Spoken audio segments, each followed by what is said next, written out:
Hello.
Yo.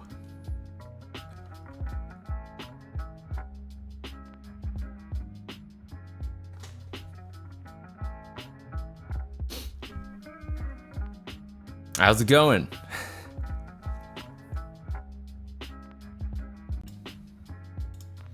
So, it's 1 o'clock where I am. Usually I would start streaming at 12 o'clock. But it's been quite the morning, I have to say.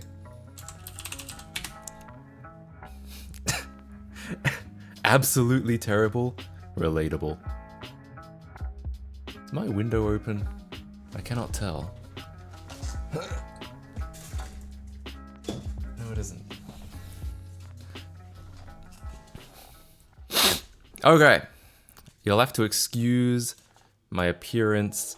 I have not been able to shower today because, and this is a fairly frequent occurrence in this apartment building. Just Yo. the kind of background noise I need while I study for my communication network exam. Glad I could help with those 6 roses. Hey, thanks for the 6 months. Thanks for the tier 1. And hey, thanks for the 6 Xboxes. Hey, Keystar95, thanks so much for the 3 months. Hell yeah, I appreciate that. Also, a little earlier on, I missed it. Lil Lebby, thanks so much for the Prime sub. Earlier on, the bot wasn't active at that point in time. But hey, thank you so much. I really appreciate that. Welcome in, welcome in. Jen Cartridge, thank you so much for the resub for 1 month at tier 1. Angry Alpaca 1, thanks so much for the Prime sub. Thanks for the Bezos bucks. You shower? What do you mean? Do I look like the kind of guy who doesn't shower? Seriously. So So yeah, this is a fairly common occurrence in my apartment building, which is we all joked a couple months ago that stop saying yes, all right? I shower, right? I'm a shower enthusiast. Yo, thanks to that Colin guy. Thanks for the 8 months. 8 months. Holy shit, I really Let it appreciate rain that. with those bugs. And Dre's the best. Thank you so much for the 5 months. Holy shit, they're all coming in. Hey, welcome back. Welcome into the stream. That's true. PlayStation shirt. And we're going to be looking at Xboxes. I'm much more known for Xboxes than PlayStations. Thank you so much for all the subs. I really appreciate that. Yeah, I'm a shower enthusiast, okay? I shower at least once every couple of days, okay? I have a proven track record, at least every couple of days. But anyway, I know we all joked a couple months ago when I first moved in here that, oh, my apartment must have been more affordable because the elevator doesn't work. No, it's actually, but actually the elevator is relatively reliable. It breaks down, like, every now and then, but they usually fix it up in a couple days. The water, on the other hand, the supply of water, not very reliable. I feel like we have a one day every week where they're like, oops, we have to shut off all the water tomorrow. Please plan accordingly. And I'm just like, and that by that point I'm in bed and like it's like 9 p.m. and I'm just like, ugh, I don't want to plan accordingly. What am I gonna do? Go out and buy water now? And then the next morning, I'll wake up like past 9 and they'll already have started. I'm just like, ugh, with this shit again. So there's no shower. Toilet doesn't flush at the moment. Can't wash my hands. But I do have a bottle full of water, so it's not all bad. The water using the elevator. I guess that makes sense, yeah. Shower the night before? Yeah, but the problem is that, like, yes, I can shower the night before, but the problem is my hair will be, like, all sticking up, and then the next morning, like, I won't be able to flatten it with water again. Go to the gym. Yeah, I could go to the gym, but like I had a lot of other things to do this morning. That's another thing. That's another thing we have to talk about. Or not, we don't have to talk about. Another thing I will talk about, which is that I've been sending packages out, and I'm not sure why, but I've sent over the last week or so. I've sent about 30 packages, and at least 3 of them, apparently. It seems, I don't know, there's 2 explanations. One, the stuff just fell out of the envelope, which I guess is possible, but I feel like it's unlikely. And the second explanation is, someone has been opening my letters I've been sending to people and removing the contents, which is a federal crime, by the way, but apparently at least 3 of these things, maybe more that I haven't heard about yet, have been like opened up and the contents have been removed. I've been, so this morning I had to resend a bunch of them, and I've been, I sealed them a lot better, because I assumed they were fine before, but maybe not, so I sealed them much better. We'll see if that works. Unless it's the feds doing it. I mean, it could be. What's weird about it is, I'll try and get an example.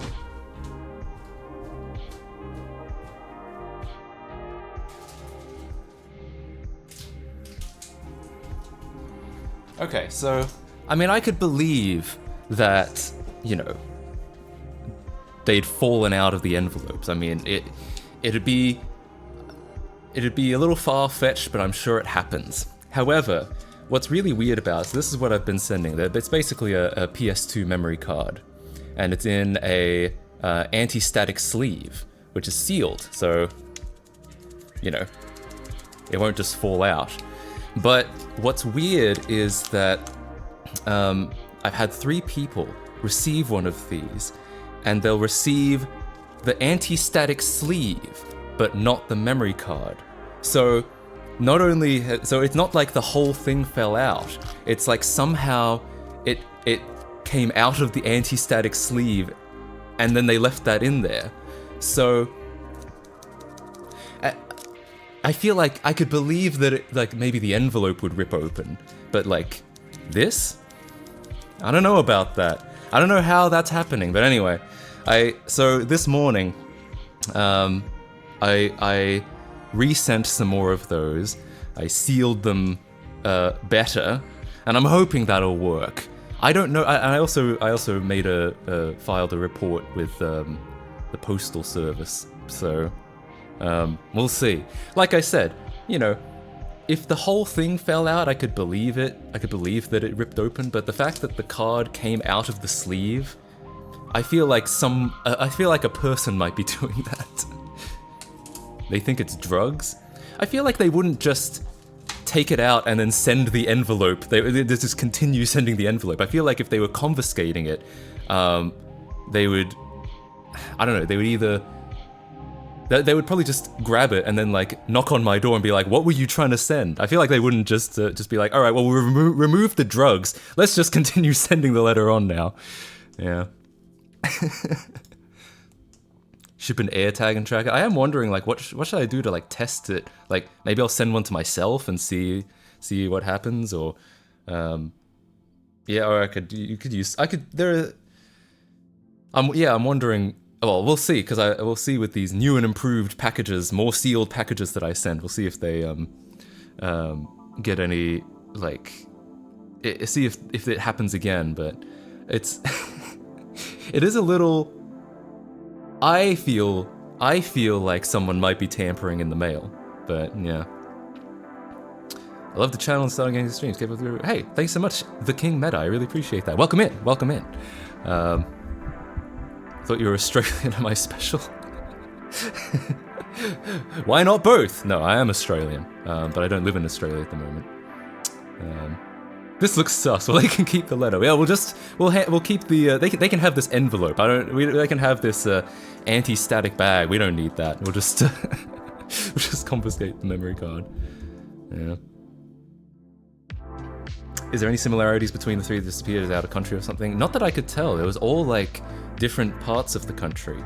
Obviously, I won't dox the addresses, but I'll take a look. Take another look just real quick. Yeah, because it seems like if it's happening anywhere, it must be happening on my side, because, yeah, it didn't seem like there were any real overlap between the three packages, and maybe there'll be more. Like, those were, the other thing is those were three of the earliest packages that I sent. So, am I going to find that this happened to all of them, and I'm only just now hearing about it? I've been sending these for over a week now. Gotta wait until lots of cheap non-stolen memory cards end up on eBay. Yeah, maybe. That's what I'm wondering. Like, they're gonna resell them soon.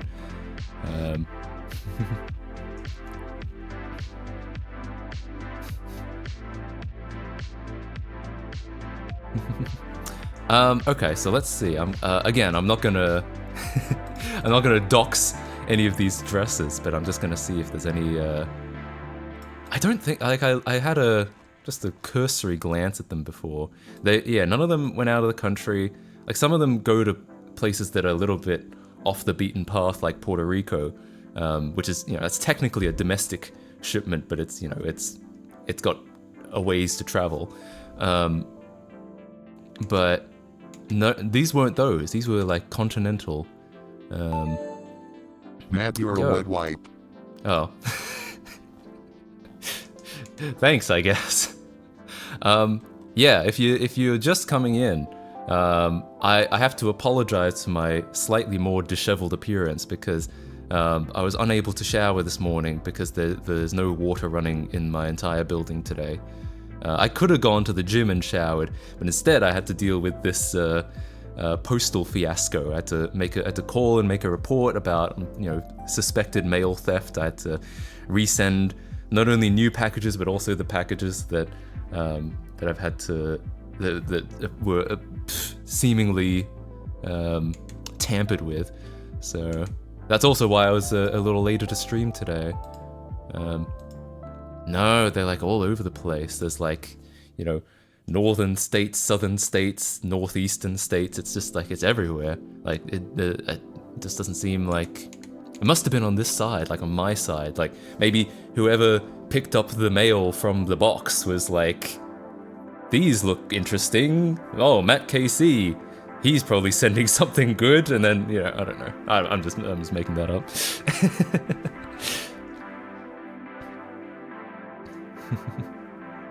You seem to have an interesting rash of shipment mishaps. Well, there was the 32X cable, but I feel like, I still suspect that the 32X cable was just the guy put it in the wrong... The guy was like new. He was like an intern, and he put it in the wrong box, and then I just couldn't prove it, you know? I knew he switched the numbers, but I couldn't prove it. And then, yeah, and no one would really help me out on that. Like, my apartment building, they have a security camera, but they were like, well, we're not gonna let you see it until you file a police report. And I'm like, well, I don't think a crime has been committed. And then, you know, by the time that the postal service actually checked, it was like a week later. So obviously, you know, whoever it got delivered to would have emptied their mailbox, and they probably would have looked at it and be like, oh, I didn't order this, and then threw it out or some shit. Like, I can imagine that being what happened. Like, I feel like that's not necessarily nefarious. That's my guess. I don't think that was a theft case. This, I think, might be a theft case. I am not crazy. Exactly. Yeah, anyway. Do you feel good that you're taking care of the situation, or annoyed that you have to take care of it? I feel... For the most part, I understand that, like, this sort of stuff happens when you sell things. Like, this is just one of the realities of running a business. But, I think more than anything, I'm just a little bit concerned. I'm just like, you know, if it happens once, I'm just like, oh, that sucks, but, you know, okay, whatever, we'll move on. But the fact that I haven't figured out what actually, the fact that I don't know what happened yet is a little bit like, well, you know, the ones I sent today, is it going to happen to them too? You know, what about the other 30 or so that I've sent over the last week? You know, I feel like that uncertainty is concerning to me. That's probably the most overwhelming feeling. So yeah.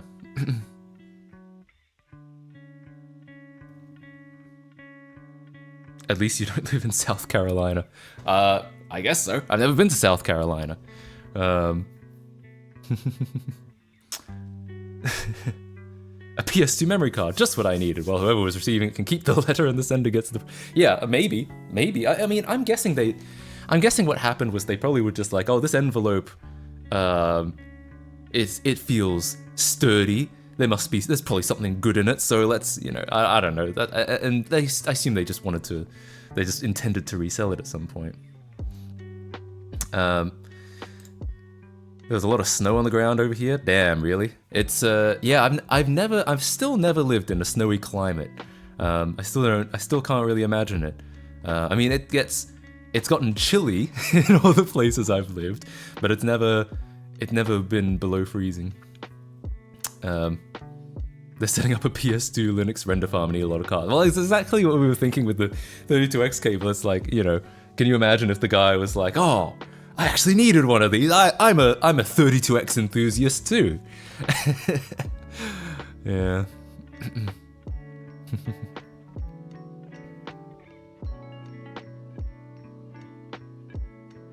You're sending these in the envelopes, correct? Maybe something related to sorting. I know certain envelopes are sorted differently. Wax seal envelopes sorted differently from, for example.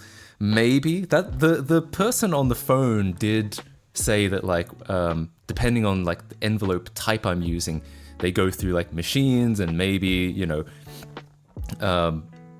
if the item I'm sending is heavy, then it could like just rip its way out of the envelope. That like happens if you were to send like coins in an envelope, they could just rip themselves out through when they go through this machine. I think that's possible. I'm still a little bit suspicious about the fact that they received the anti-static sleeve. Like, I could believe that maybe these could rip their way out of an envelope, but ripping its way out of the sealed anti-static bag feels a little bit unlikely. That's the thing that I'm like, I haven't reconcile. But maybe I haven't seen this machine. I don't know how like brutal it is. So yeah, that's the thing that I can't like reconcile. If it was just like a tear in the bottom of the envelope and it was all missing, I'd be like, oh well, you know, it probably fell out. But the fact that like it isn't that, and that they got the sleeve is like, I don't know about that. I mean, again, it's possible. I'm not ruling it out, but it feels more intentional than that. Anyway, PS2 memories of contraband. Yeah, that's the thing though. If they were confiscated, I feel like they would have let me know directly. They would have sent some cops to my door and been like, hey, what are you sending through the mail, idiot? Yeah.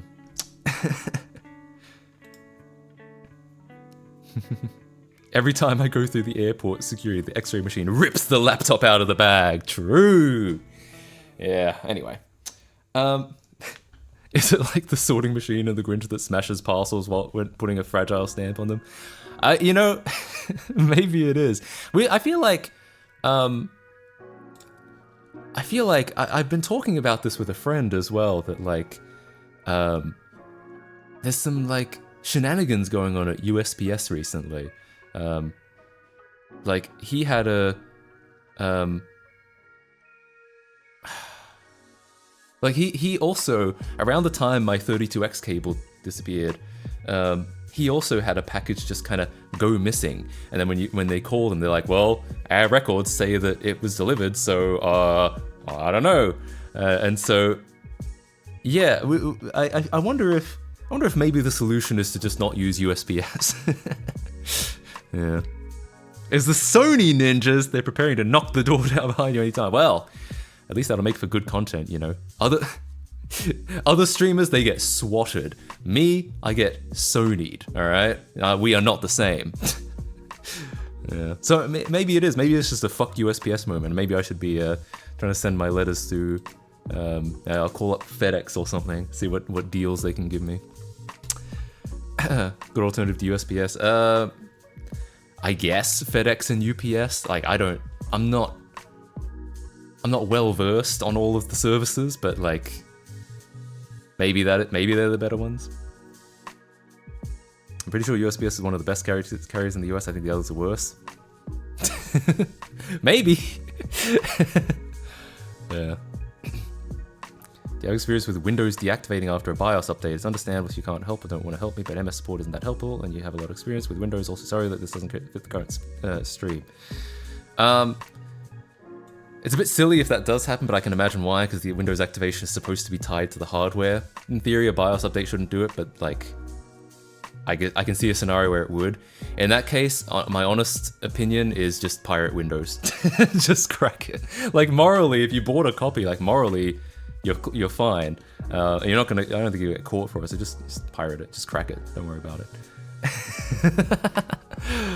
Anyway, so that's been my morning, more or less. Otherwise, I've been working on this video, and you know, It'll probably accidentally make it sound like it's a real burden, like, oh man, this video is taking so long, it's so much work I'm putting into it. But actually, I'm finding it really fun. I feel like this is the most fun I've had with a video in a while. And I like the idea of making, you know, rather than, you know, what I was kind of trying to do in 2022 was like, you know, what you're supposed to do as a YouTuber, which is like, you know, start making an assembly line of content. You know, that's what everyone tells you. Get the content out on as regularly as possible, as much of it as possible.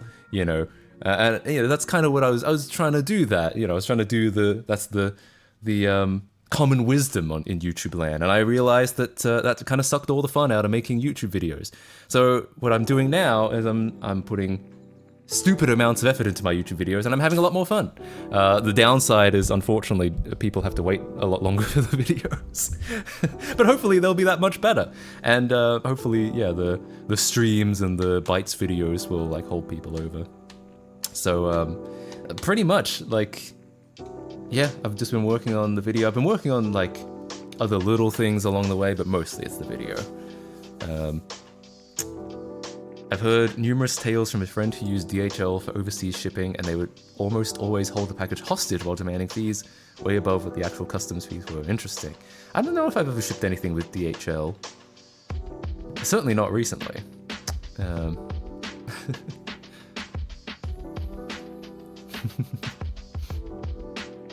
I can get a Windows key by going to my school library and taking a few pictures. True. I actually... Oh, no, actually, I might not be able to say that.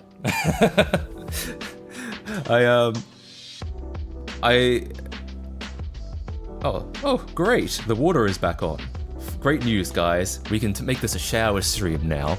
Is nudity still allowed on? No, it's not. They rolled that one back. But yeah. Anyway. So what was I gonna say? I've had a moment of ADHD and I've completely forgotten. Oh yeah, I was gonna say I run my own.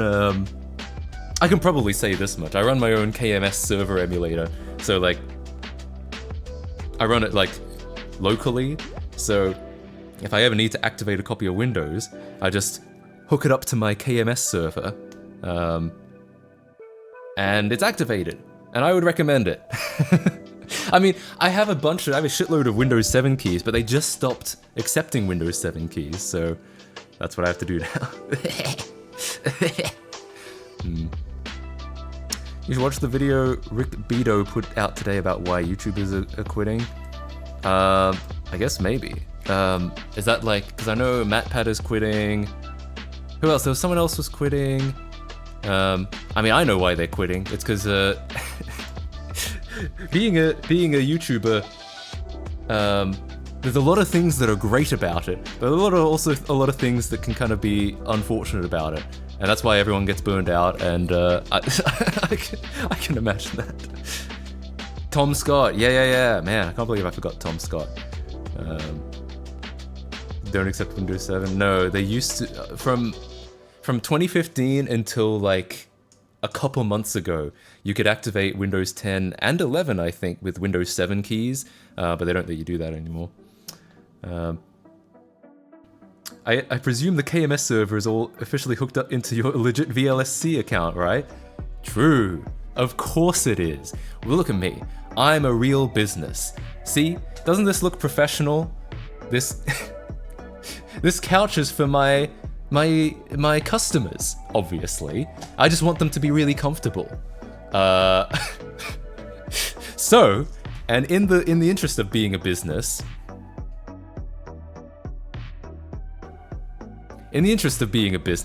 I volume license my Windows copies.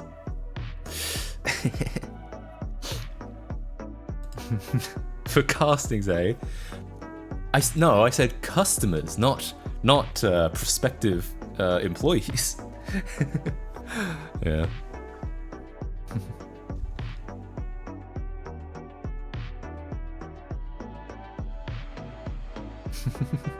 Yeah, I mean, it's basically a meme at this point, YouTuber burnout. Like, everyone's heard that term before.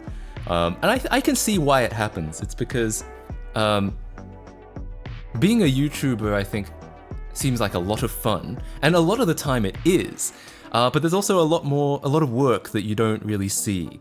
Like, just to kind of run your own business. You know, a lot of people get into being a YouTuber because they're passionate about, you know, video games or something. And not only do they have to like compete with a lot of other people that are working very hard, they also have to, you know, run a business. They also have to, you know, learn how to make videos, learn how to, you know, have to get presenter skills and all. There's a lot more work. There's a lot of work that I think people take for granted, and it's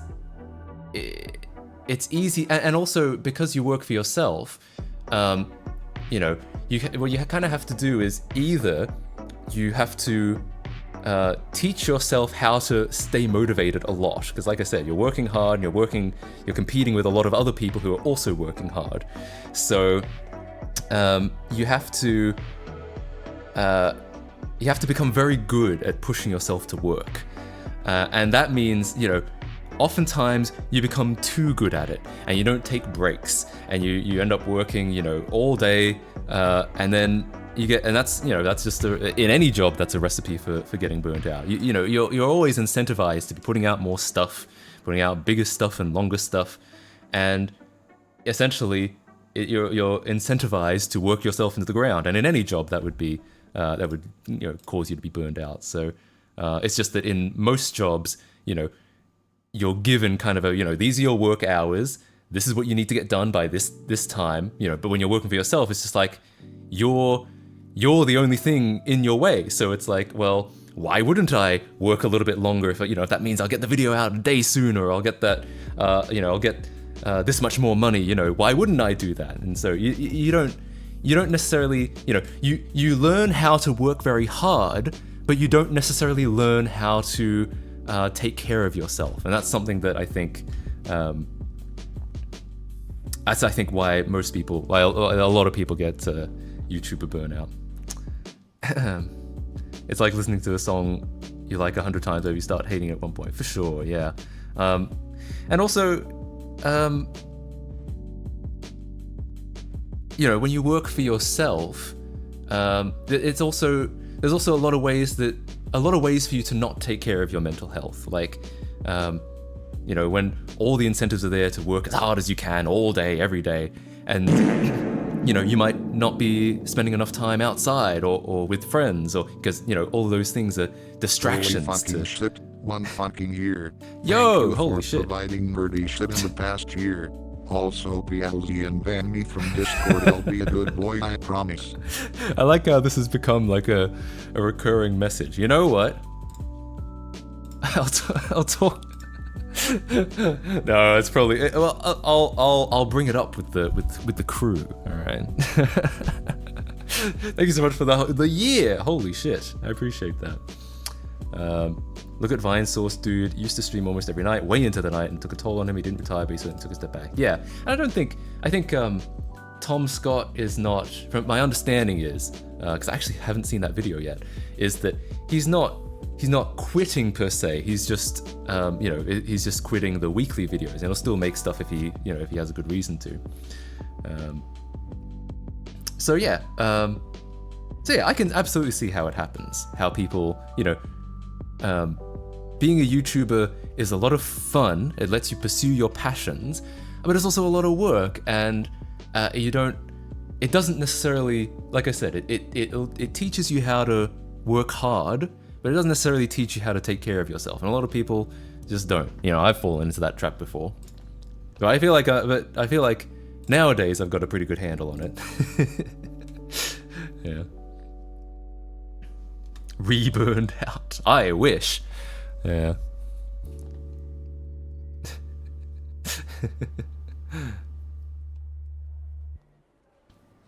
The thing where your passion becomes your job and makes your passion feel like a job. Yeah, that's also true. Is that like something can be a lot of fun as a hobby, but then when you have to start treating it like a business, and you have to start putting, you have to start doing it even when you don't feel like doing it, and you have to start, paying attention to deadlines and stuff, then absolutely, it can make it feel less fun.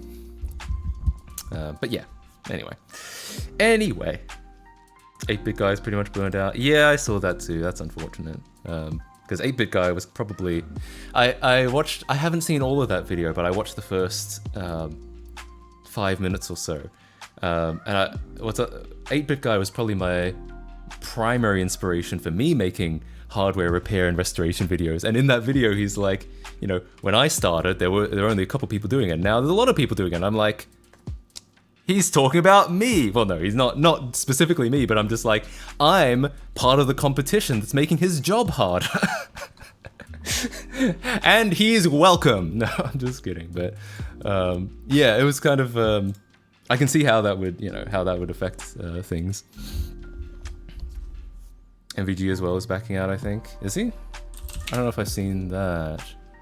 I haven't caught up with MVG in a little while. Yo, thanks for 100 bits. Cheer 100, congratulations, you become a part of the problem. It's me. I'm the problem. Yeah. Every one of my fave YouTubers are quitting. Well, if it helps, I'm not quitting, but I am taking significantly longer between videos. So it's kind of like I'm quitting. You don't see me as much as you used to. Also, probably, I think 8-Bit Guy mentioned this as well, that like COVID, I think, was you know, it was a bad time in the world, but it was a good time to be a content creator, you know what I mean? And now, it's like, you know, you could ride the excitement of that growth up for a while. Tier 100, these streams hold us over, I guess. That's the hope, hopefully at least. But then when it starts to plateau or even like decline a little bit, you know, in this post-COVID world, it's kind of like, oh, well, you know, it's, you know, you don't have that excitement to power you through the burnout anymore. Now you just have the burnout, you know what I mean?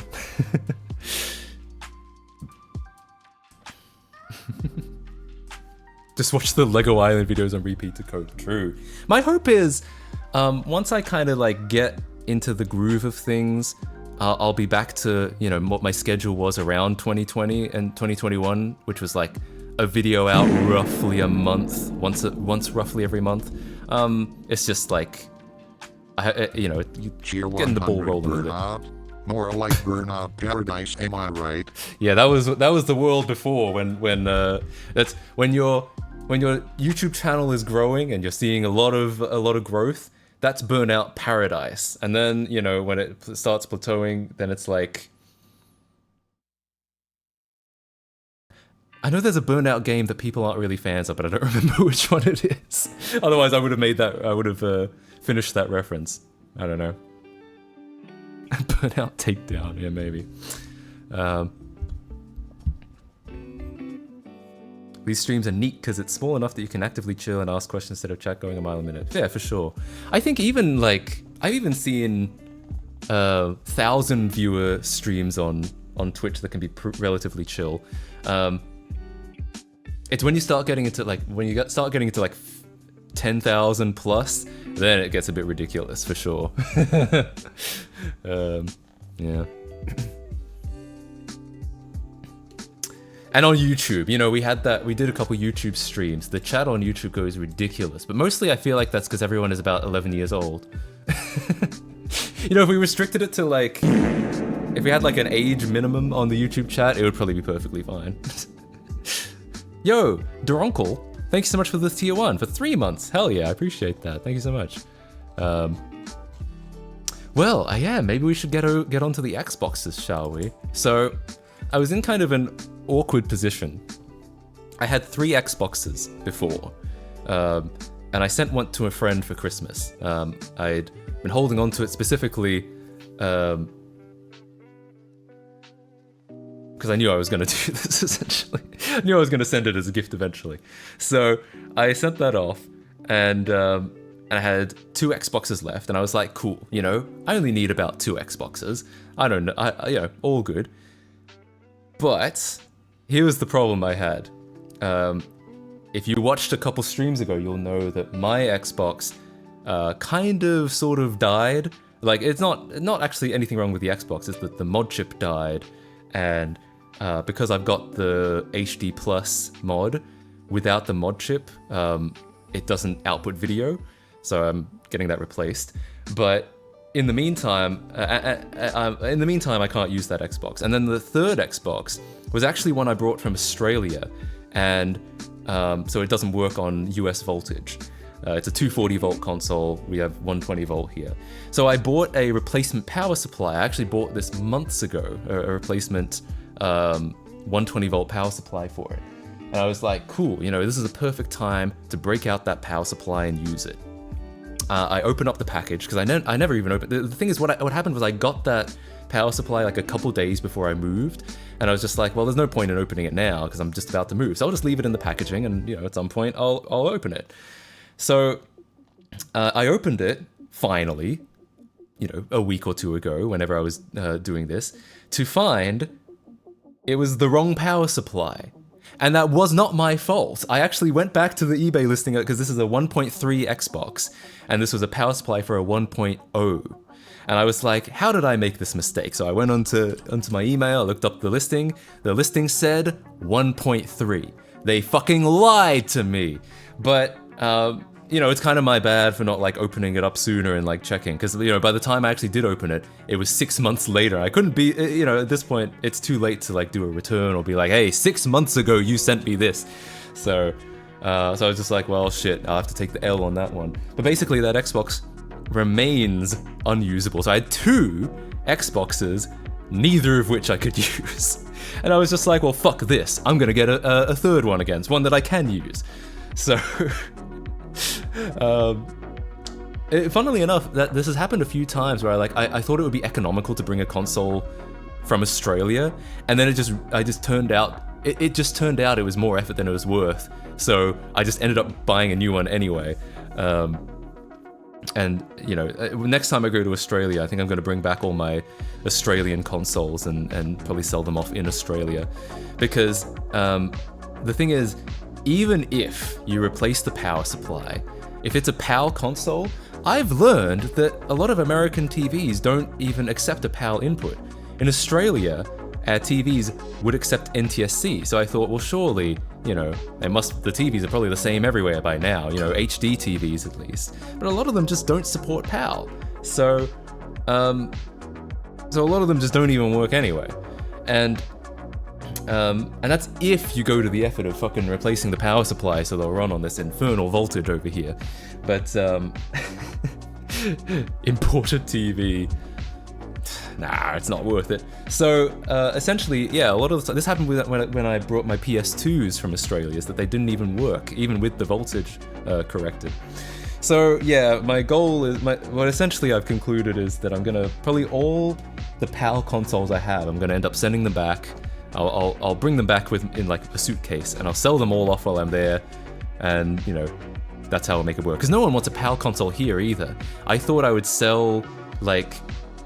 I thought I might be able to sell them here because maybe someone wants to play some European imports, some PAL games. What if someone wants to play The Hoobs on PS1? That was only released in the UK.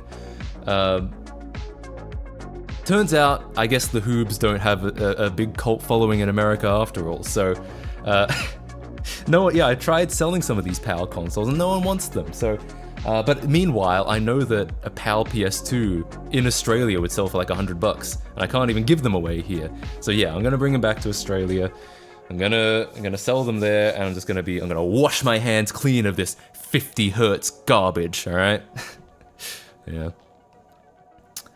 If you use Enigma Video Switcher, the de facto NTSC consoles in the end. Is that for Xbox? Yeah, I know that. I am aware of that. The Xbox isn't really an issue with the PAL and the NTSC. It's more the PS2s are an issue with the PAL and the NTSC. Even if you use mods to get the PAL PS2 to run in NTSC, it only partially runs in NTSC. I found that still the menus would be in PAL. Even with a mod chip, you could get the menus to kind of force them into NTSC, but then PS1 games wouldn't be aligned properly. It was just a bunch of bullshit. It was just really fucking annoying. So, yeah. Anyway,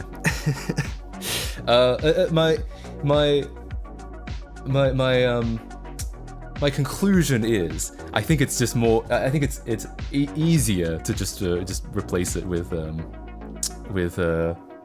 an American console than to try and get the PAL console to work. What limits PAL to 50 Hz, not 60? Well, I mean, there is such thing as PAL 60.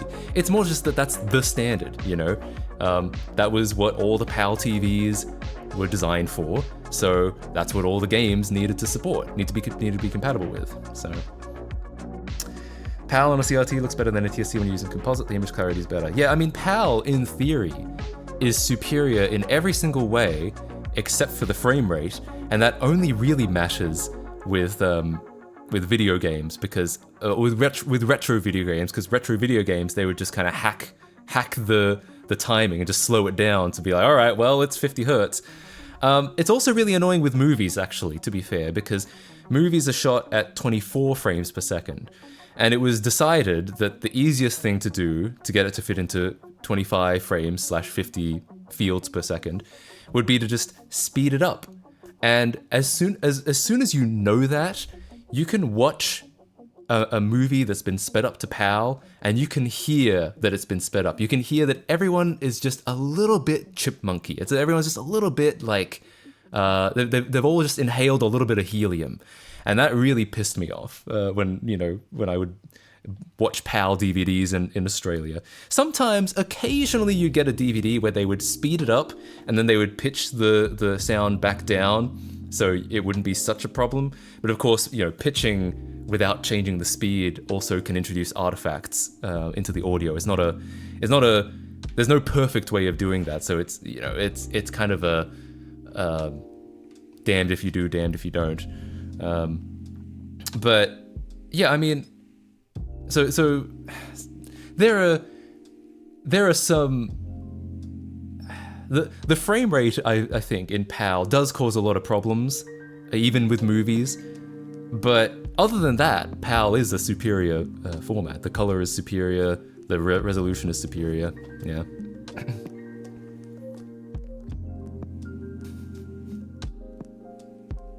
I have so many PAL DVDs that have pitched audio. With all my rips, I correct that. Lol. However, on the NTSC side, you have telecine, which is also annoying. Yeah, that's true. I mean, the fitting 24 frames into 30 was also not like a perfect situation. It's really, you just got to get Blu-rays, because Blu-ray supports 24 hertz universally. So even in PAL countries, you'll get 24 frames per second from a Blu-ray most of the time. Unless they really fucked up, in which case, you're good. It's all no problem. We used to have a really old TV in our game room back in the days that would not work with NTSC. Had some US games on our PS2 HD and they were just black and white. I remember wondering why as a kid. PAL Gang Cheer 100. I've had that situation. This was an old TV as well. I wanted to play Kingdom Hearts on my modded PS2, so I had downloaded Kingdom Hearts, but the only copy I could find was the US copy, and for some reason that one, and therefore it played in NTSC, not PAL 60. So I modded my Genesis from PAL to NTSC. It's surprisingly easy. Cheer 100. Nice. I've never had to do that. I've only ever owned US Genesises. I've never owned a PAL Mega Drive. But yeah, the PS2 doesn't seem to run games in PAL 60. The PS1, if you put an NTSC game into the PS1, into a PAL PS1, it'll play in PAL 60, which this old TV did support. Whereas if I put an NTSC game into the PS2, for some reason it would play in NTSC still, and my old TV didn't support that, so it would be in black and white. So I feel that. I've had that experience too. Modern Australian TVs all supported NTSC though. This is a 2010 Sony Bravia. My dad's 2010 TV in Australia supports NTSC. This doesn't support PAL, so I don't know how that happened.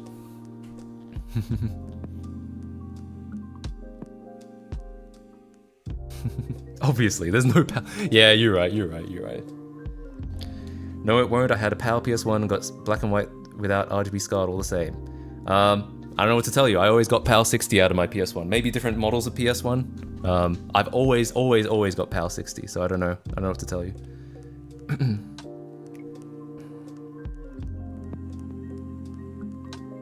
Hey Matt, I have an intro if you were going to do a vid. Are you tired of the Xbox now? Too bad. Yeah, no, I don't think this will be a video. Not every PAL CRT like PAL 60. No, but this one did. It just didn't like NTSC. Apparently Sega specifically designed the Genesis hardware to support both NTSC and PAL, and the mod is basically just jumping a few wires to switch to the other mode. That's nice of them. If only more people could be that nice.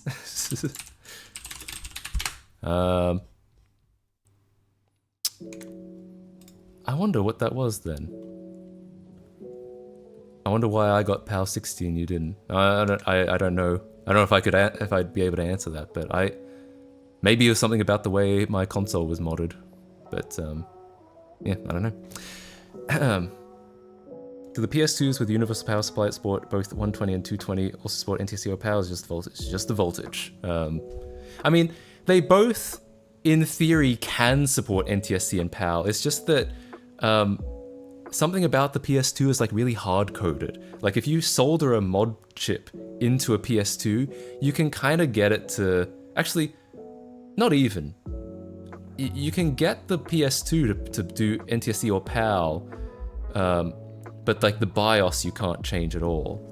I don't think. You can kind of change it with a mod chip, but like it's only kind of. Like it'll kind of hack it halfway through. Like the PS2 will load in PAL, and then like a few seconds later it'll like switch to NTSC as the mod chip like takes over. I don't know what's up with that.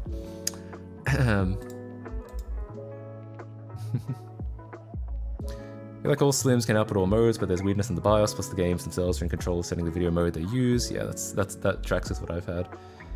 And a lot of them will just use whatever the BIOS has set up, even if they also use a mismatched frame buffer. Right, yeah, maybe that's why, like, I've had so much trouble with the PS2.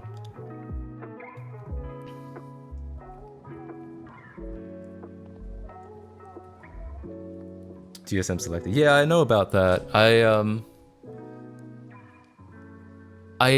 Yeah, you can get like, you can kind of hack stuff to work in different regions, but like even then, you know, if the BIOS still does, you can get like OPL maybe to run in a certain mode.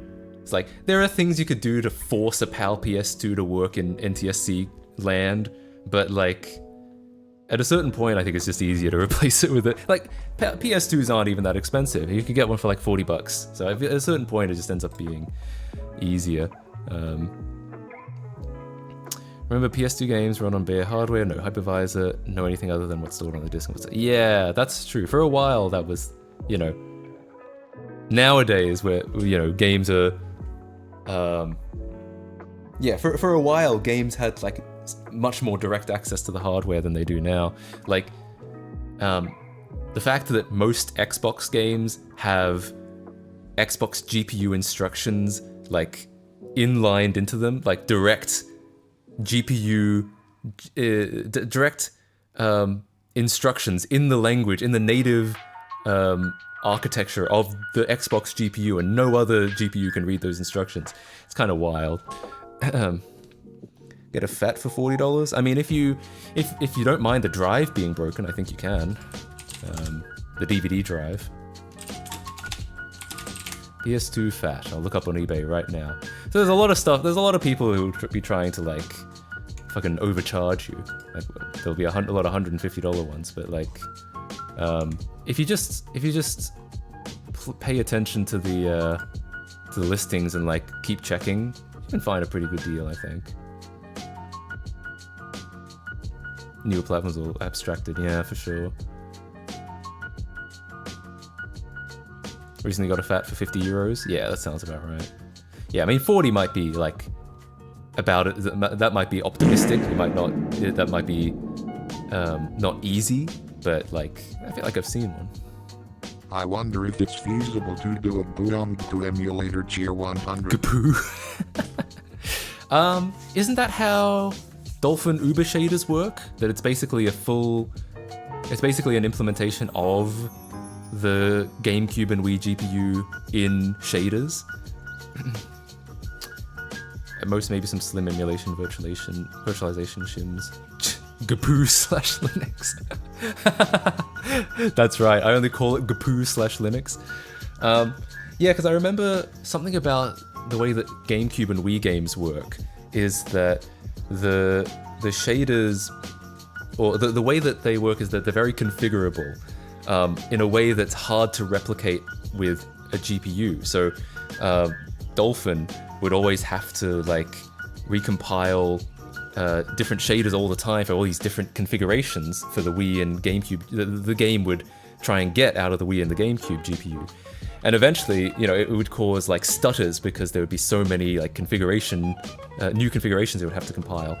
And so eventually what they decided to do was just move all of that stuff into a shader. So they only have to compile like they can compile kind of a fixed number of shaders, rather than having to compile a new one every time a new configuration comes out. They just compile a set of them, and then all those can kind of handle anything that the GPU... that's my understanding of it. Handle anything that the GameCube and Wii games throw at them. That's my understanding of how Uber shaders work.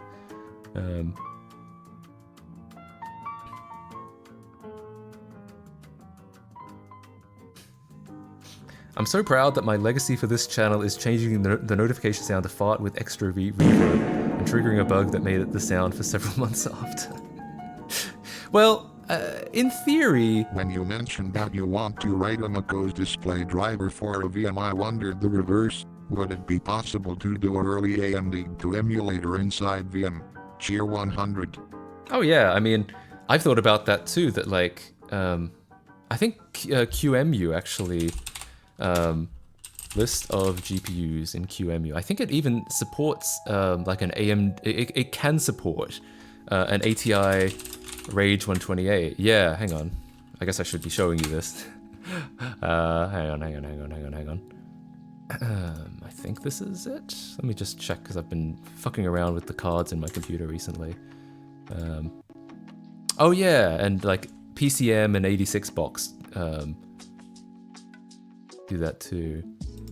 They emulate like real GPUs, and then they can just hook into the OS. Okay, we're getting completely forgot this was a thing. Is this working? Something's a little funky about this, actually. This doesn't seem right. Yeah, I've been messing around with my computer hardware recently. I have no idea. Well, I guess we'll see if this ends up producing any kind of image. But, oh! I did, okay. Okay, you know what I need to do? Here's what I'm gonna do. What?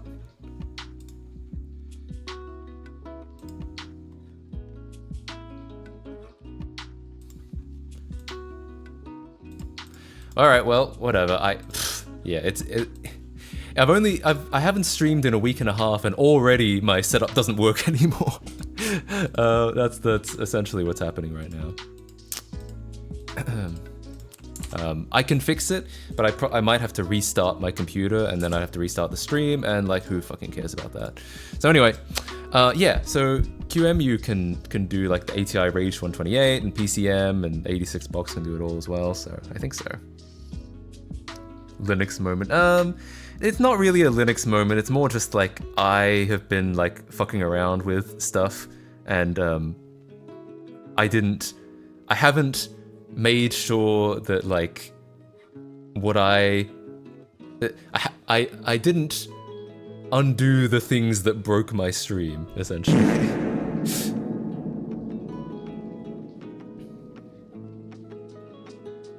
Did you coordinate your outfit with me on purpose today, or why are we wearing the same thing? I did, actually. Cheer 100. I was watching you and decided to wear the same thing.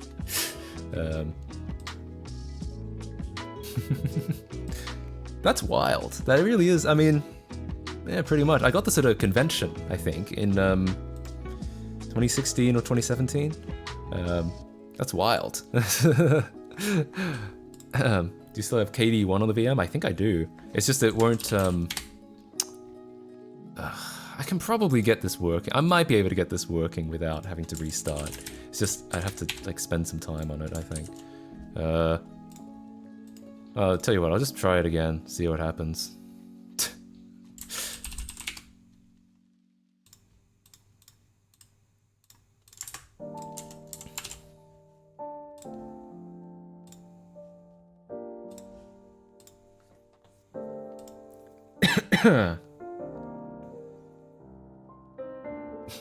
Xboxes in the stream time had to run here. Well, it's not super exciting. I mean, we'll see. We'll open up. We'll take a look at the Xboxes soon. Yeah, obviously, I'm wearing the correct attire. Yeah, it doesn't seem to be working. I'm not sure why. Well, actually, I do know why. It's because it, in theory, it should be possible to make it work, but I feel like I'd have to restart. Unfortunately. Anyway, yeah, it doesn't really matter. It doesn't really matter because we're looking at fucking Xboxes today. With the correct attire, the correct uniform for looking at Xboxes.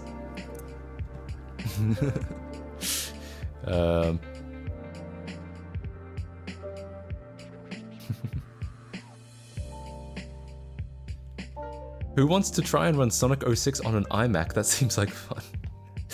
Yeah, I think it seems like fun. Have you seen my Xbox collection? Is the best picture ever? The 360s? I did see that in the Discord. That's pretty impressive. Oh, it really is loss. Fuck, you got me. You got me. If you're not in the Discord, type in !Discord and you can join. And you can take a look at that image, that 360 loss image. Let's take a look at some Xboxes. I don't know if I'll be on here for super long, because like I said, I'm still trying to work on this. I want to get this video out as soon as I can. My plan is I'll just still spend a chunk of today working on it. And I need to get a new Bytes video out as well. I need to write a new Bytes video. And yeah. So I might only be on here for about like 2 to 3 hours. But we'll definitely look at these Xboxes. Will Matt break any of the Xboxes? Decidedly so. No. Do I look like the kind of person who would break an Xbox? Look. I've broken a CRT before, but not an Xbox, okay? Not an Xbox. Is that an Xbox 360 summoning circle behind me? I wish I could summon some Xbox 360s. Okay, so have any of the capacitors leaked in the Xboxes? Yes, definitely. Actually, I agree, because some of these are 1.0s, so they've been around the longest out of all the Xboxes. They've been around the longest, and that means, and they haven't been opened. They've all still got their warranty stickers intact, so there's a fairly decent chance that at least some of them probably have been capacitor leaked. Okay. I guess we'll start taking a look at them, or we won't look at them because the camera will be too blurry. Let me get my... here we go.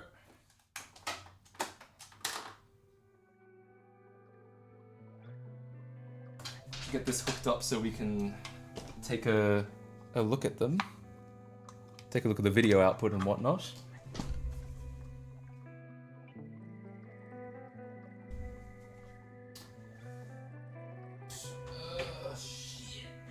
I need an HDMI cable, not that one. That one's plugged into something.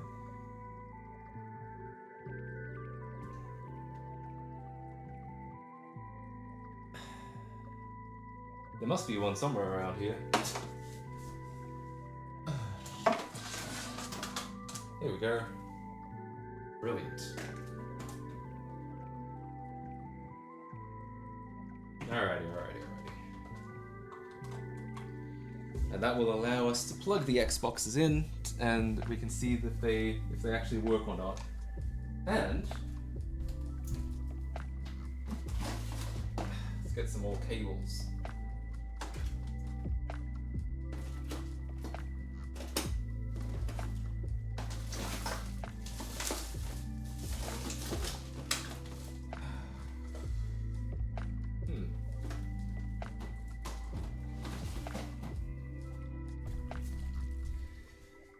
Where are my Xbox cables? They must be somewhere around here.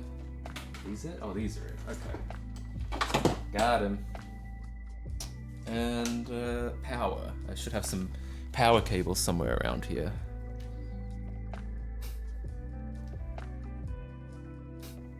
Putting the +6 in Xbox 360. No, these are OGs, unfortunately. Well, no, not unfortunately. I like our OGs, but they're not 360s.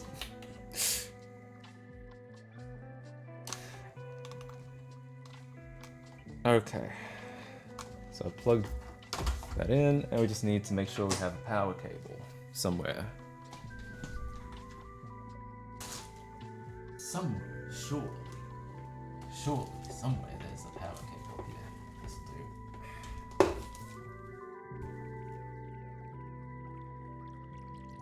Alrighty, here we go. We're gonna start testing. Alright.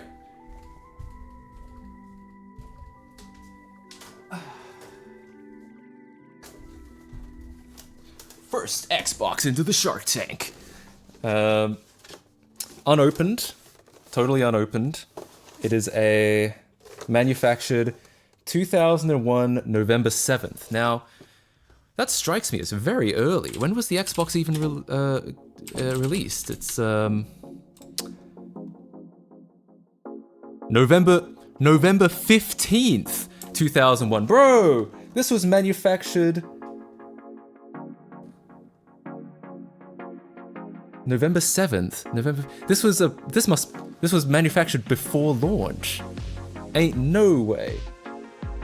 Oh, unless I'm just reading this date wrong. 2001 11/07. That's November 7th. And then according to this, launch in North America November 15th. So yeah, this was manufactured a week before launch. Not bad. I don't know if it's a launch model. I don't know when, like, I don't know how long the process from like manufacture to being on store shelves is. I don't know if it would have been like on the shelves day one, but like could have been. It's not impossible. So yeah, super early model though. That's kind of fun. Should be a 1.0 for sure. Yeah. All right, we'll plug it in. Here we go. It is it is 120 volt. It's not a PAL console that's somehow sneaked in here. All right, plugged in. I'll plug the AV in. I should mention how I got these, like, because I said in the title it's accidentally, and it was. I promise you it was. Basically, so, oh yeah, I was halfway through telling the story, and then I had an ADHD moment.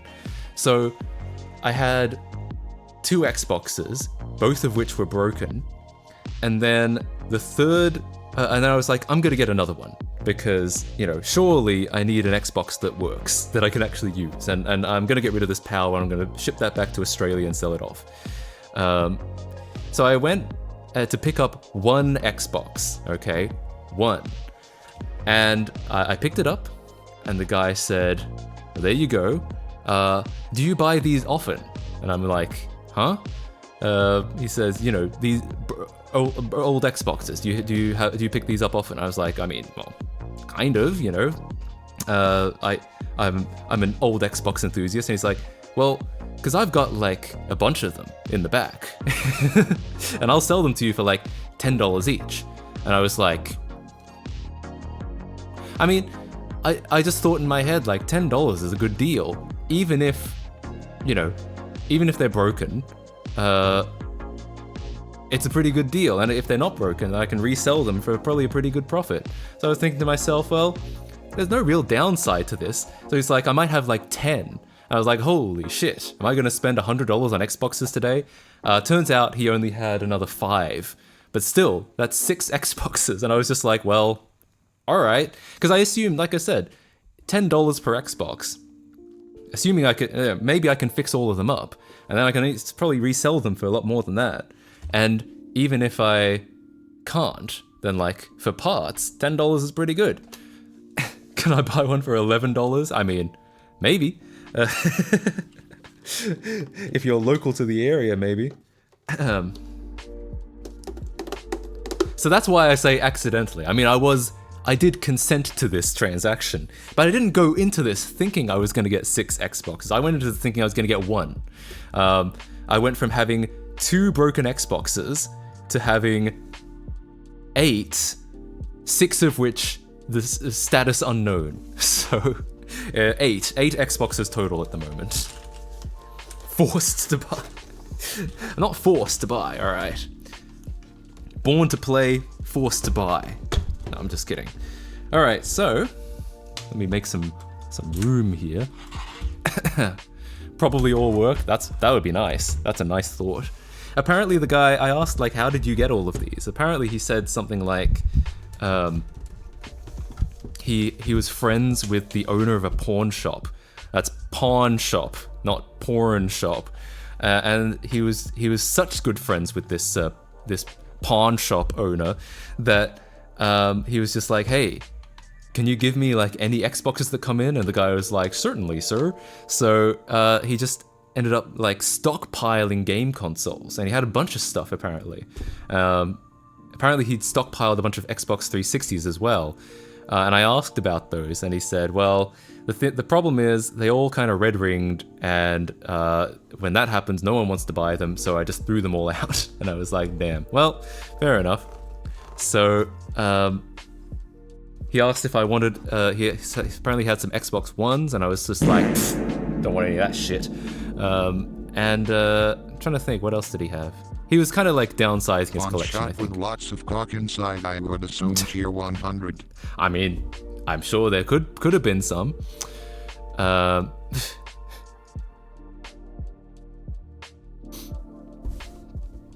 open a porn shop that features Halo multiplayer on Xboxes after the watch parties. Oh dear. Oh dear. The watch parties. Anyway. What's this eBay link? Original Xbox. Currently £12. 4 days to go-ish. I mean, I assume in 4 days it'll go up considerably.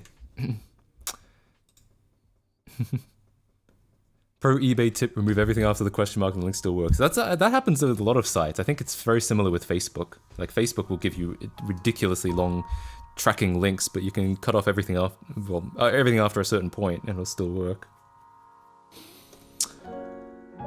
Actually, I have a prototype version of the original Xbox. It sputters a lot, but it works like a charm. You'd have a field day with it. Really?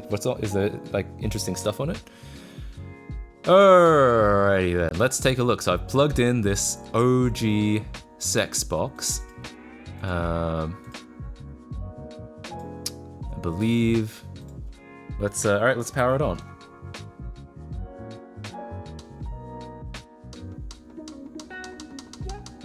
Or not.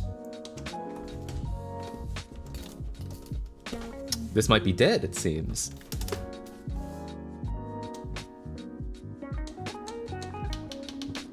Yeah, no sound. Nothing at all. Alright, well. Dead. I'll make a note. Let's, hang on. I might have some post-it notes somewhere around here that I can use. Let's see.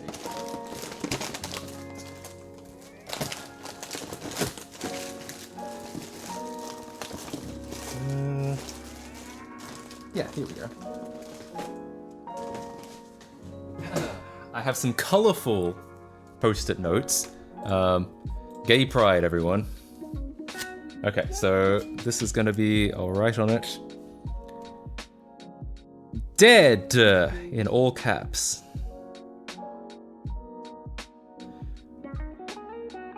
What if you went to heaven, but God said...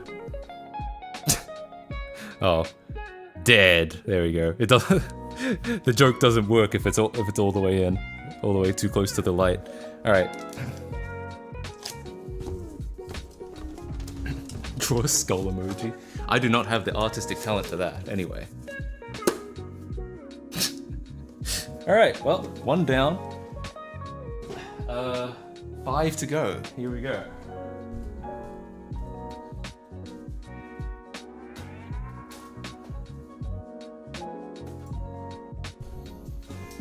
...2003, July 24. Is that 1.3?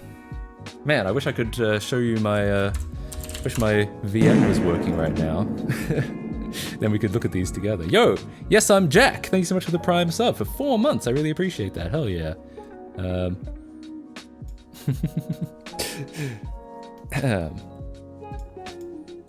Why isn't this... Oh, damn it. Not this one.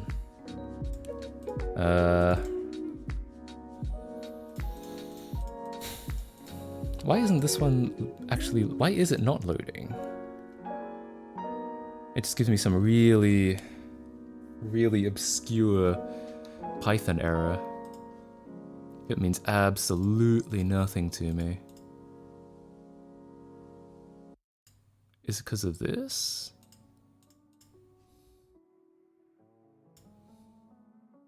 I don't know.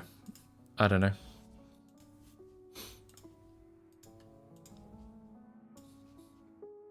Poll. Oh yeah, we could do prediction. Why not? Oh, here we go. Okay. You know, this might be alright. This might work. This might be good enough, is what I'm gonna say, you know?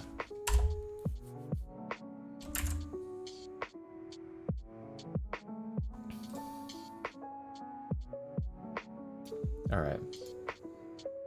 Hold up, hold up. Okay. Yeah. Good enough.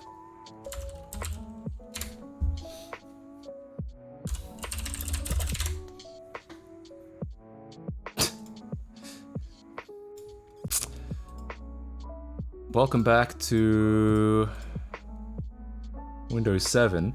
For reasons I'm not sure about, the Windows 7 orb is not in the right place.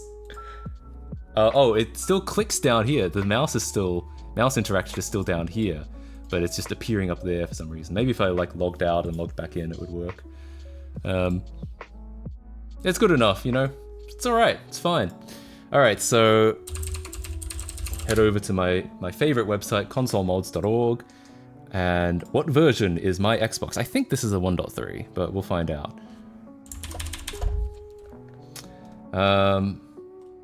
Okay, we'll look at the serial number. So this is 2003, July 24th, so it's either a 1.3 or a 1.4. July 24th, yeah, so it could conceivably be just before the 26th or after the 20th. It's right at this cutoff point.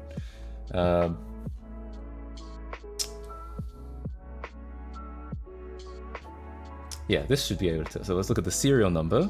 Serial number is, I'll write it down. It is 3130.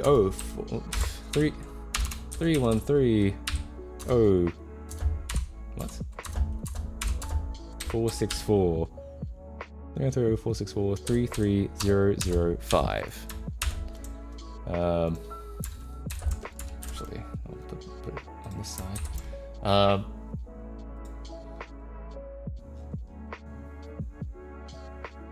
Most uncommon revision is 1.5. I think so. Is there even a 1.5? No, I don't think there even is a 1.5. Okay, so looking at this date, LNNNN, so this is production line, hang on, I might even line them up.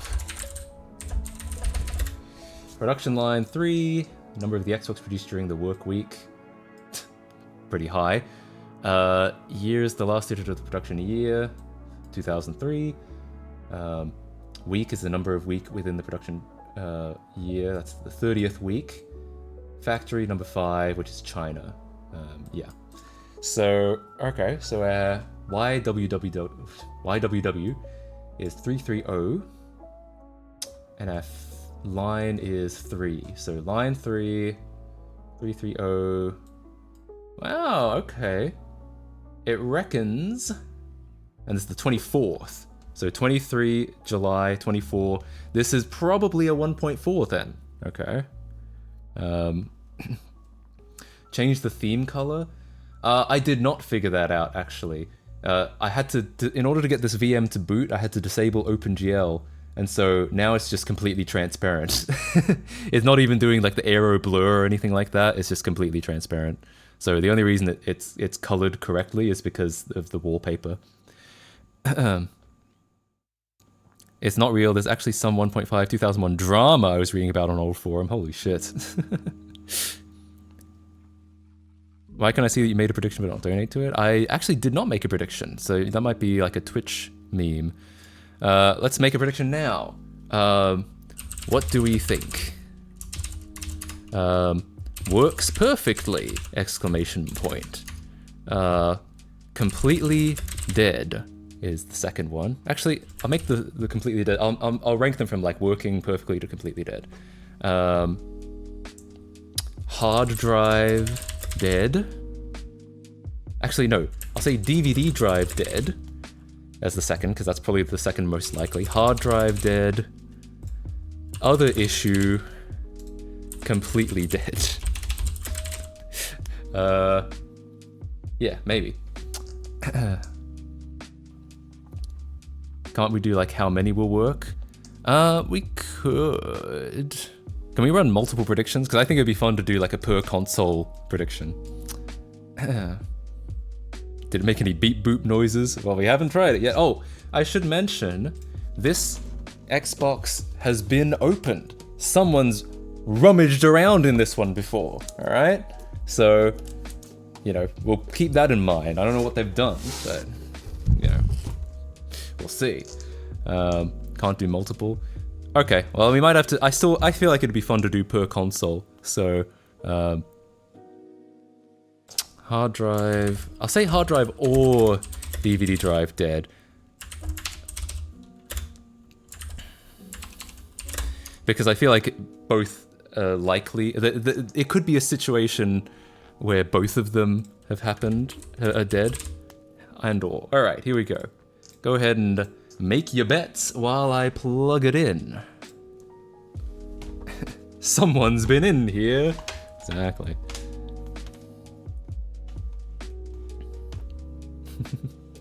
That's my biggest concern. If your warranty is voided, what's the point? That's what I'm saying. Okay.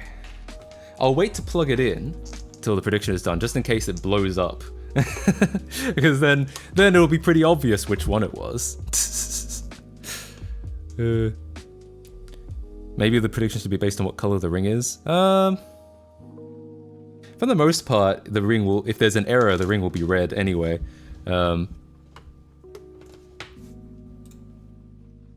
Alright, so the votes are coming in. 28% reckon, roughly somewhere between a quarter and a third, reckon works perfectly. The majority, 63%, oh, no, now it's 58%, reckons DVD or hard drive dead. There is a reasonably good likelihood of that.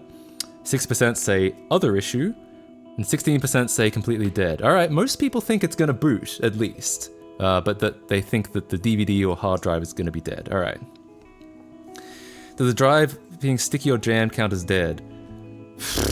I wouldn't count it, because there is as the Xbox will distinguish that in the sense of like, if the DVD drive is dead, it'll show an error. But if it just won't open, then it'll boot, because it won't detect that. Do leaky caps count as other issue? It depends if the leaky caps, like, we're not opening it up, so it depends if the leaky caps cause it to be dead or they cause something else to happen. This is purely like surface level observation, essentially. So I'm gonna say no DVD drive being stuck does not count as dead, and it's also easily like it's a mechanical fault, but it's not technically broken per se. It's just more like it just needs a tune-up. All right, so I've plugged it in. Let's go flop on over to the video feed, pushing the power button. It's on, power. Oh, hang on. There we go. All right, so far so good.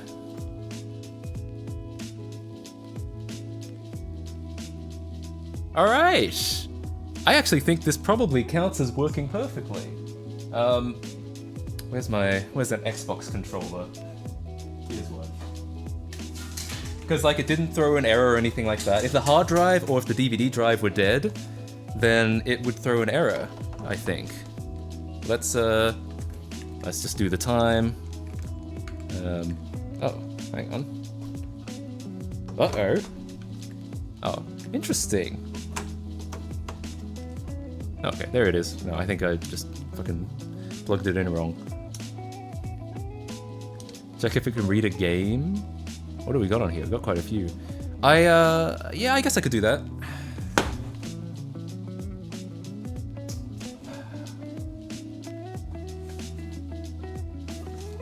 Which one of these is an Xbox game? Not that. Not Not that. Oh, that is actually an Xbox game. Good enough. Alright.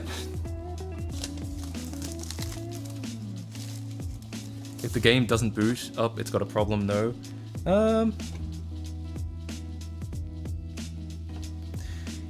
I don't know, because like the Xbox dashboard is basically like a program in the sense that as long as it can run software. Okay, there it is. I guess, yeah, perfectly, we should define whether perfectly means it can run disk games. Because if it can boot the dashboard, it can definitely be modded and run like games off the hard drive. But, you know, whether it'll run DVD games is another story. Uh-oh. This version does not have a lot of save games. I guess not. It would appear maybe the drive does not read disks. But like, when I said DVD drive dead, I kind of interpreted that as like it would throw an error. It would throw like a DVD drive error, not that it wouldn't play discs. Game is the same region? I guess I should. Should be. It's an NTSC game. I'll try a different game just in case. Maybe this disc is bad, you know?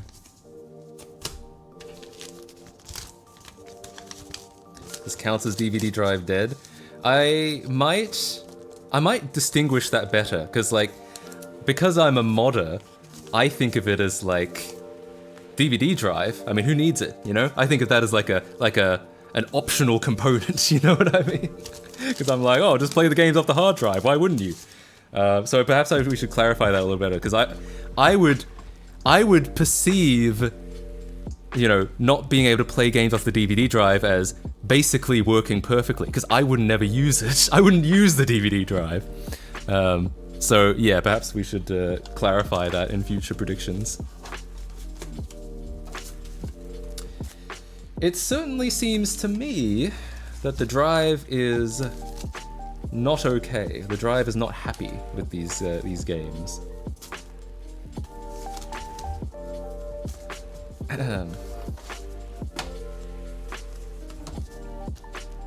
So, I mean, the DVD drive is dead from the perspective of like, it won't read games, but it's not from the perspective of it's stopping the Xbox from working. When I wrote the prediction, I assumed I wrote it with the perspective of stopping the Xbox from working. But in the interest of fairness, because it wasn't clarified, I might call it DVD drive dead. But I'll just clarify that better in the next prediction. You should distinguish it, but for this prediction it'd be unfair to not count the second option. Sure, I agree, but I will distinguish it next time. All right, I'll count that as DVD drive dead, but I'll distinguish that better next time. Congratulations, the DVD drive is deaders.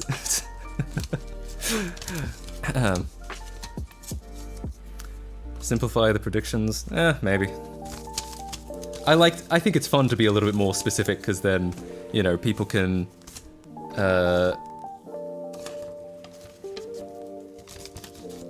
it can give the predictions a little bit more stakes.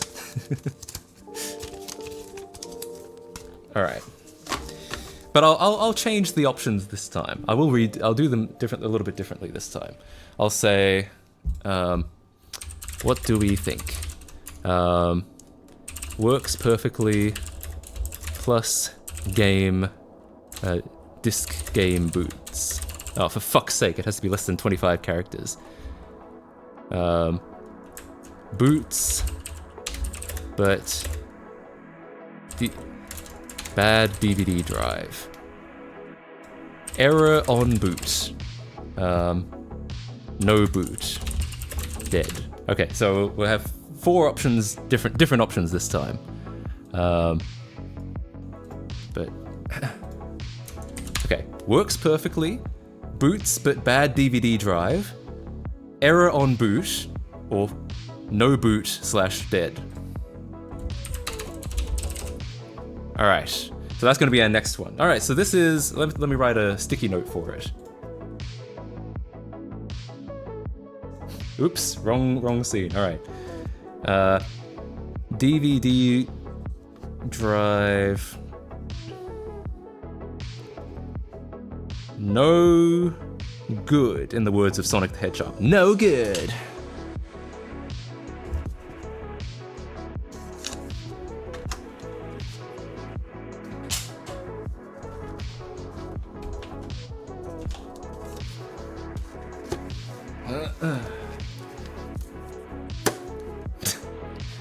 Ow, it hit my headphones. DVD drive, no good. Okay.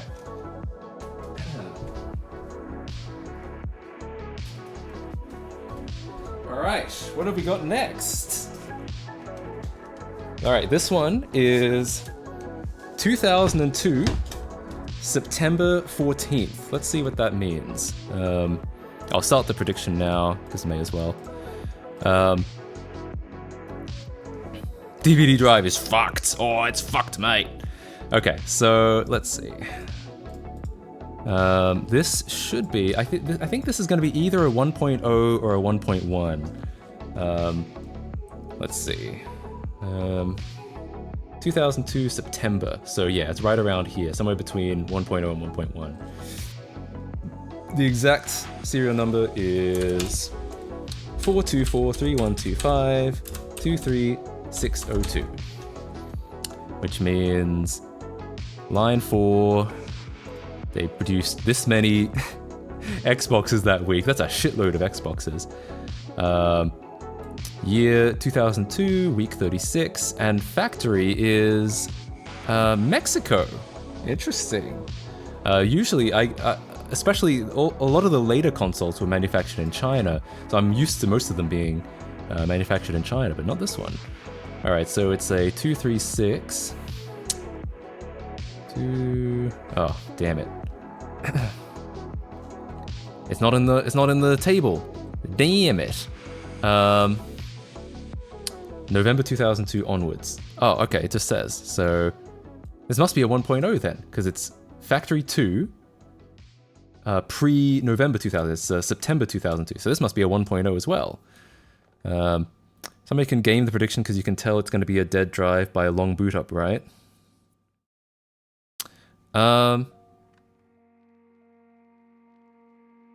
Well, usually the prediction is over.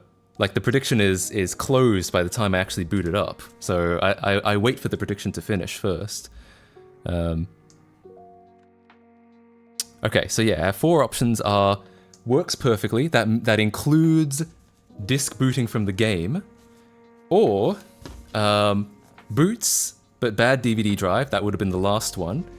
Error on boot. So that's like, you know, if the hard drive is completely dead, or the DVD drive is completely dead, or something like that. Some hardware is broken, it'll throw some kind of error.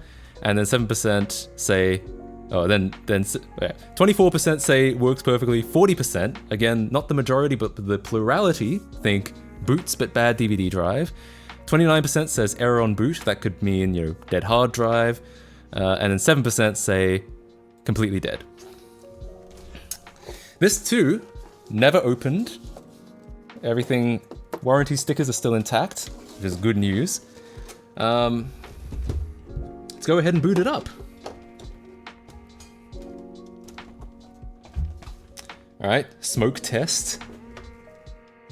All good. Here we go. Here goes nothing. All right, making noise. There we go. The DVD drive just spat out at me for some reason. Oh.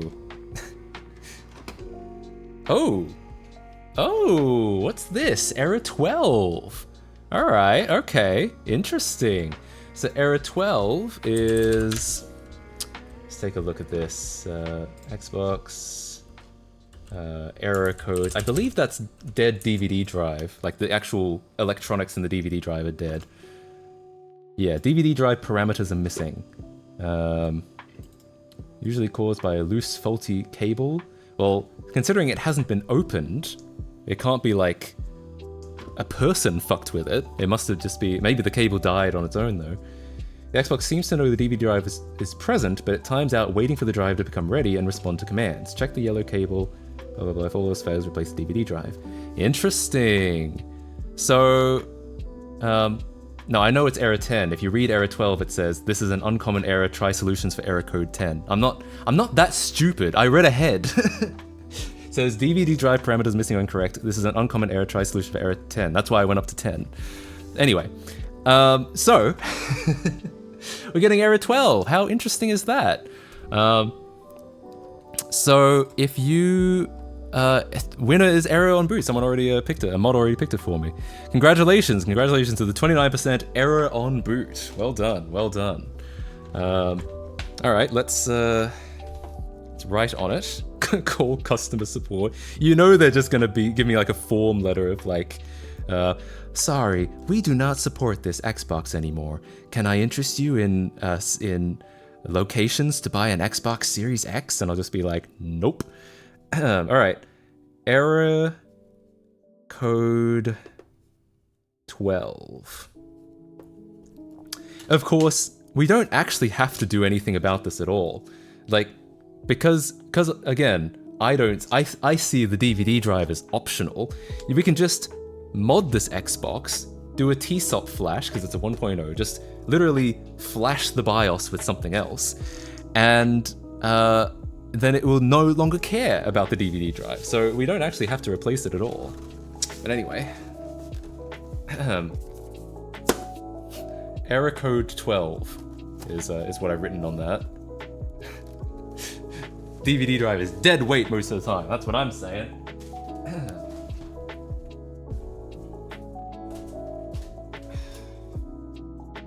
Ooh, this one's a late boy. Guys, what do you think? If I streamed like this all the time, what would you think? Would you still watch? Started the prediction for the third one. Nice. Very good, very good. Okay, so this is 2005, June 18th. I'll write these down so we can all follow along. 2005, June 18th. I believe just about anything in 2005 is a 1.6. Let's see. Yeah, literally. So it's somewhere, 2005 June is somewhere in between here. It's a 1.6B specifically.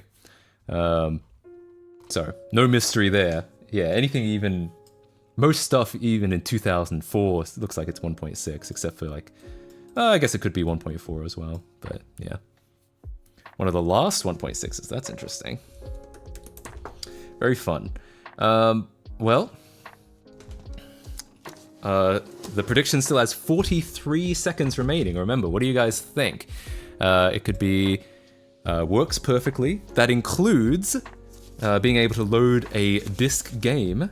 I've got a couple Xbox games here. I've got Mech Assault, which of course cannot be used for any Xbox hacking whatsoever. I've got GTA San Andreas. All of these I actually are games that I've like harvested from Xboxes that I bought. Like they're just in the disc drive and just like, well, I guess that's mine now. That's why they're in these like paper cases, because I never got the case for them. Dynasty Warriors 5, apparently.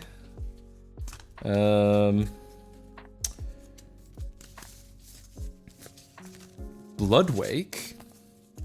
I don't even know what that game is. I've never heard of that one. And that's it. The rest PS3 and Wii U games.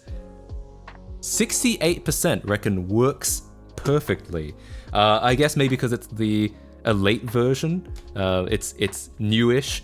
Clock capacitor, not as big of a deal on this model. So I guess, yeah, in theory, probably it does have the highest likelihood of still working perfectly. All right, I've plugged it in, no smoke.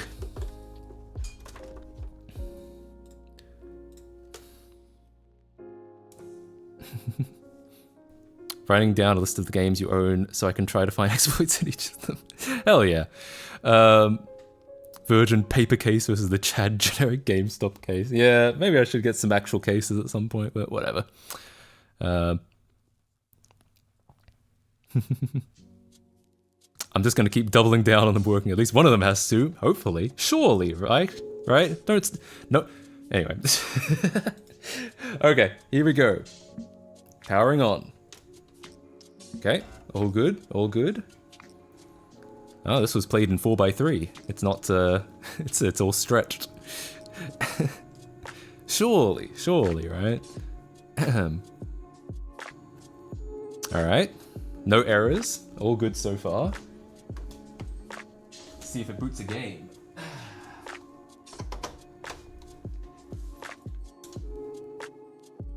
Oh, actually, let's see what they played. Who was this motherfucker? Played, quite a bit of Forza. San Andreas, wow, because I actually have a copy of San Andreas, I could actually load up their old save. That'd be kind of funny.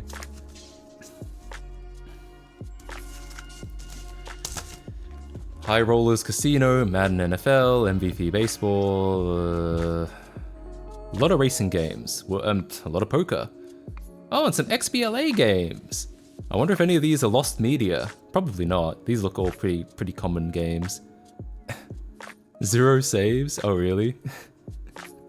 Oh, right. San Andreas had 0 saves, didn't it? I hadn't even registered that. I just read the name. I was like, oh, shit. Yeah. It makes sense that most of them will have 50,000 available blocks because of the insane hard drive. Yeah, it probably is hard to fill, like, 8 gigs worth of space with save files, you know? Play some Bejeweled? Can I? Is that how this works? Delete? I don't want to delete it. Oh, maybe I have to go to Xbox Live, but I don't... I don't know. Didn't even know Bejeweled was on the original Xbox. Me neither, but I assume, like... Oh, the Xbox Live arcade disc. Okay, I've never played an XBLA game on the OG. Alright.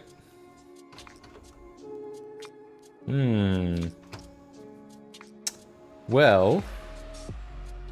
The DVD drive might work. Hang on, maybe I need to hit it. It might work, but it's not opening, so it's got a bad belt.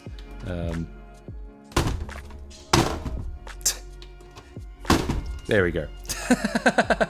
I got it out eventually. Alright, so... Here we go. I'm putting San Andreas in.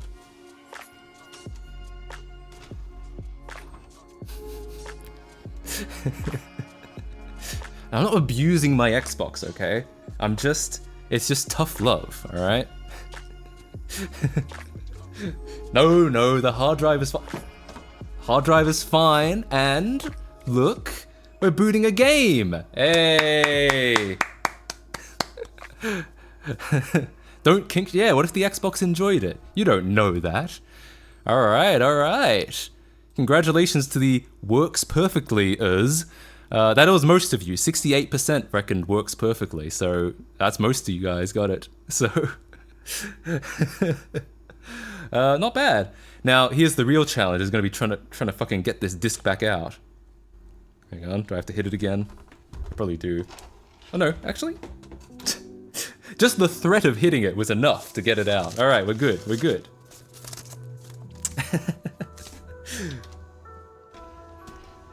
Okay, not bad. I mean, it needs a new drive belt, but it still reads good discs, so no problem. It's scared of me now. Well, as it should be. That's what I'm saying. Oh, hang on. Label. I'll say, good in all caps, except bad drive belts. I have replacements for that, so shouldn't be a big issue. Alrighty.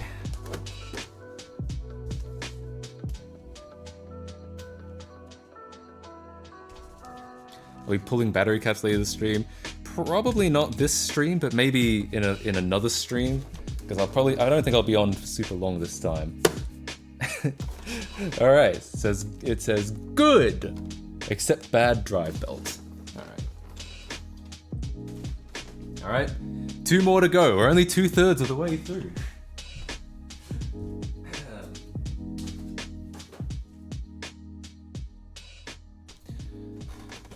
All right, what do we got here? December 12, 12. Okay, 12th of December, 2002. Serial number 3127546249902. All right. Another Mexican Xbox, apparently. 2002-12. That's going to be... Looks like it could be a 1.1 or a 1.2. Seems 249, line 3. As long as after the 3rd of December, which this is a 1.2. Okay? Seems like it's a 1.2. The people in chat are saying 1.1 now. So, I mean, it could be. I guess it is like right on the cutoff. No hungry Xboxes. You mean Xboxes that consume my disc?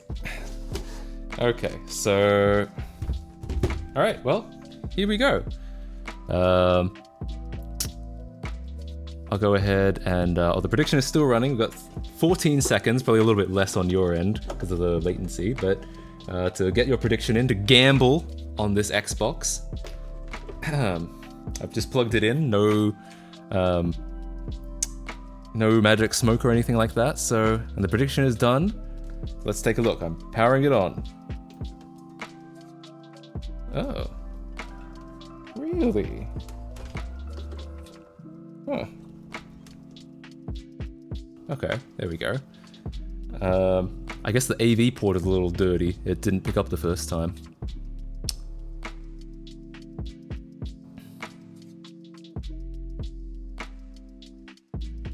Alright.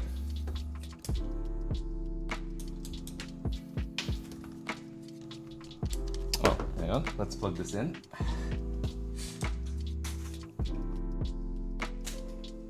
It's all fun and games until you start seeing smoke. That's going to be me when I try to fix my Macintosh Classic, which doesn't work at the moment. What we got? Oh, a shitload of FIFA. And Cars, the video game, obviously. Well, all pretty normal stuff. All pretty good games, honestly. Uh-oh, I just leaked that guy's XBLA account, my bad. What soundtrack did he have on here? What's Sabor? Is that an album?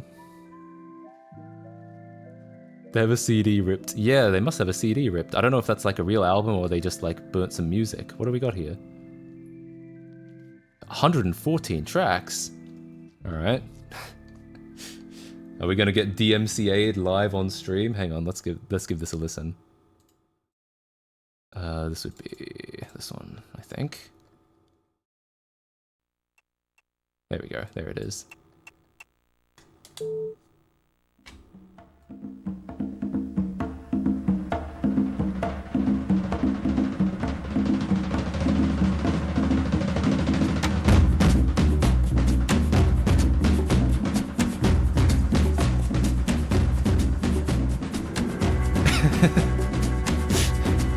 The digital Matt Casey act. True! I still don't know what album this is, but cool.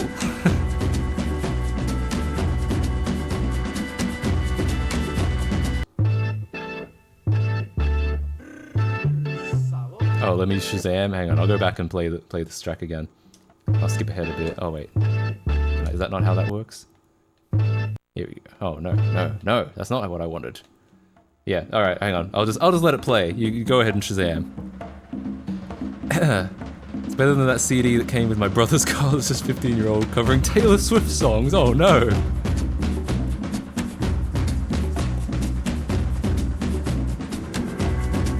Track 2 is Santana, interesting.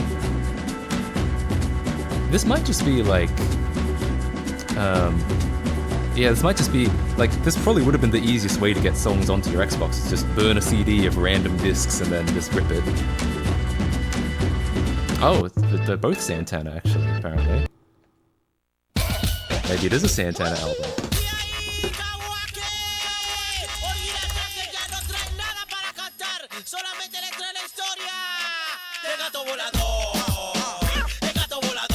114 tracks, that is a lot.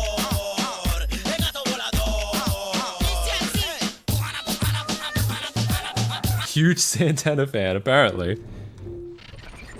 Yeah, Burnout 3 actually listens to soundtracks. Yeah, I did that back in the day. Back in like 2011, my Xbox was modded, so I didn't have to burn a disc, but I got a bunch of like rock songs onto my Xbox and I played them through Burnout 3. It's a lot of fun.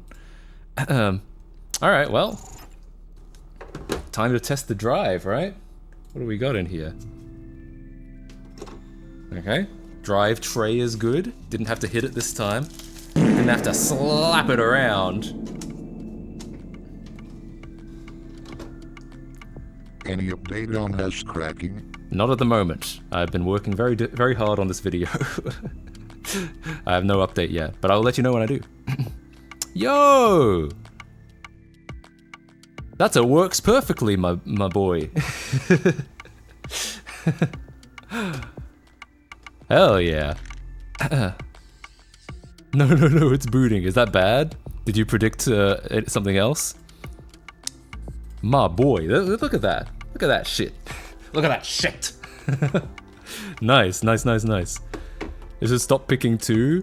I mean, it's not a bad prediction to say that it's like, it's the DVD drive is dead. It's not a... I can absolutely see why you would feel that way. But we've been pretty lucky with these last 2 at least. Play it. I don't know, man. If this isn't in HD and where everyone looks really goofy, is it even really worth playing? So sad to see it working. Oof. Wow, most people, the plurality of people, 45% reckoned no boot, it would be dead. Oops. GTA on my Christian Matt KC stream? That's right. We don't watch Harry Potter here because it glorifies the occult. Similarly, we cannot be having any of this Grand Theft Auto, alright? I'm getting this disc out of here. The nuns are coming, oh no! Alright. Okay. Gosh. That is actually a works perfectly, right? Not even the tray is bad. Yeah, pretty damn good. So, unironically, that's a works perfectly. I mean, I should definitely get that damn clock capacitor out of there, because, that's probably not good to keep it there, but hey, not bad. Oh yeah, iffy AV port. Maybe I should write that. Hang on. Maybe iffy AV port.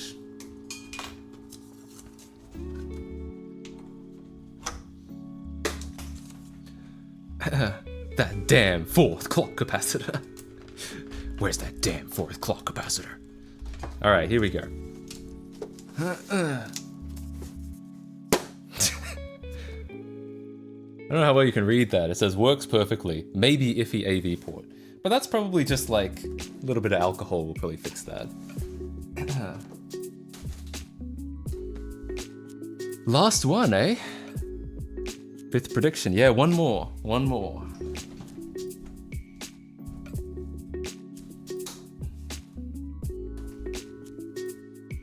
Oof. This one's a bit musty, I have to say. This one's seen some shit, I think. A few licks, it should be alright. Yeah, true. Again, not open. None of these have been opened, which is really interesting. This is early as well. We're looking at... Let's take a look.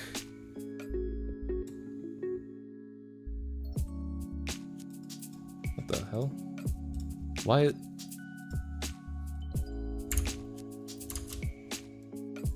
Hang on.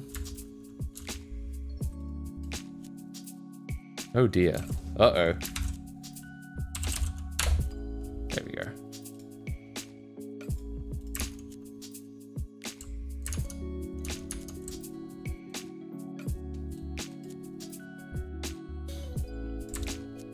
My computer is doing strange things. This only ever happens when I'm streaming, I swear.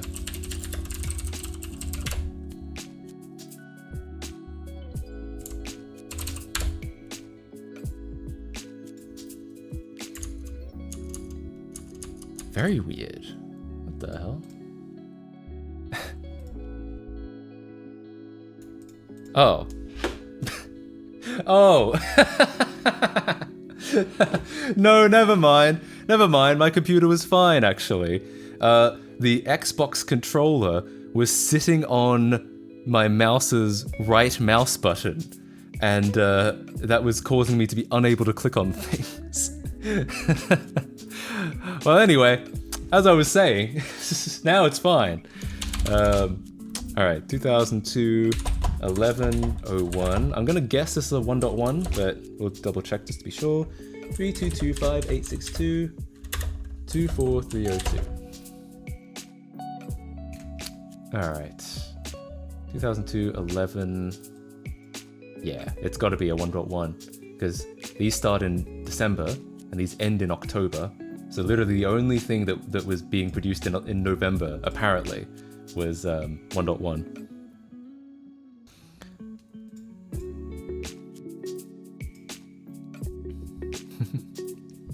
A lot of people are going to bet on this one working perfectly. Did you run the prediction already? Or do you, yeah, have we started the prediction yet? All right. Okay, cool. All right. So another thing this came with is got that DVD remote boy. This one. Not that that's useful at all to us. I mean, with mods, we just, you know, install XBMC and it just plays DVDs, you know? So, so yeah, I mean, who cares? But, but I mean, it comes with one, so alright.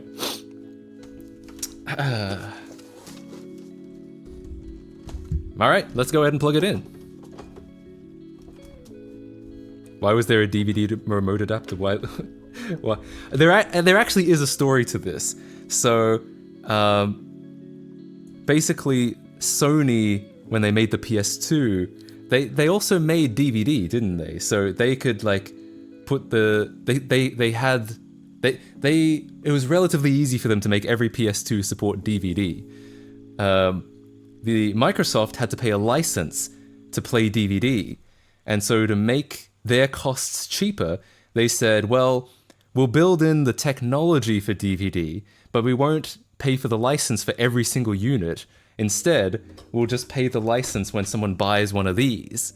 And so, basically, it has no real reason for existing other than if you really want the DVD playback, you pay Microsoft a little bit more money, and then they'll get the license for you.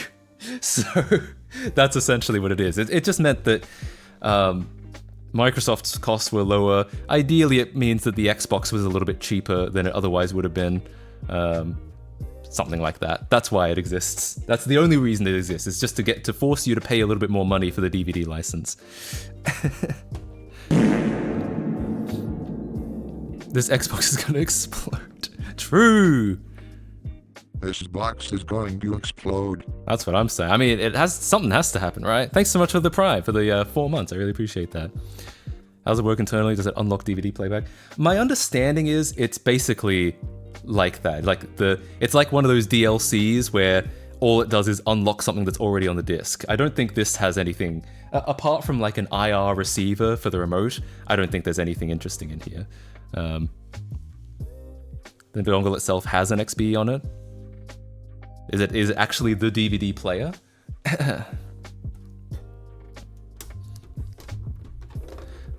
Yeah, you can. I mean, the Xbox controller port is just USB. And if you want to get technical, the Xbox memory cards are basically just the same. They're equivalent to a USB flash drive.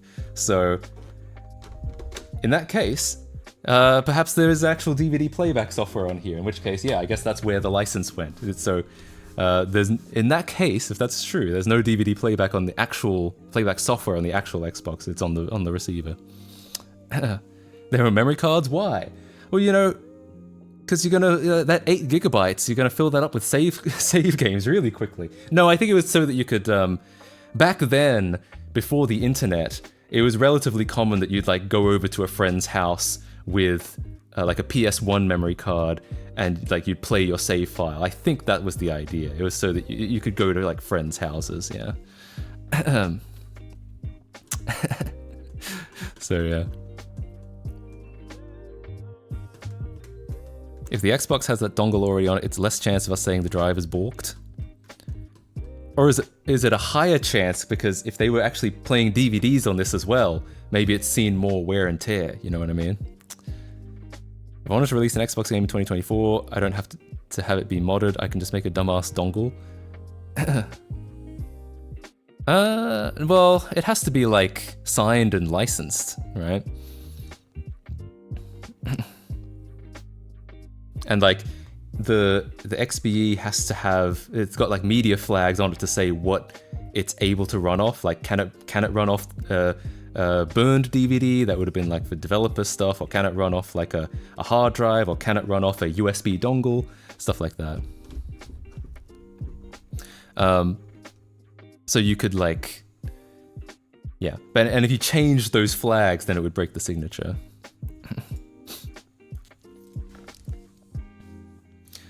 You can change the flags, but yeah, it would break the signature, that's it. But if you wrote your own XBE and like you modded your Xbox so it didn't have to be, so it didn't care about the signature, then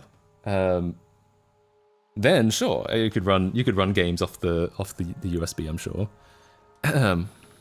Okay. So, let's test it, alright? Everyone's waiting for this prediction. Let's boot it up.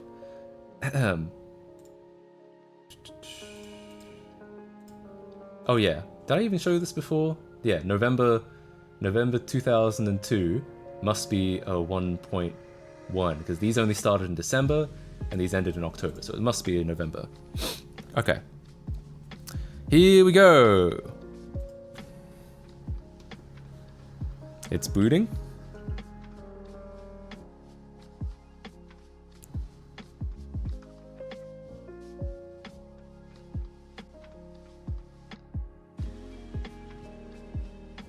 Uh-oh. What's this?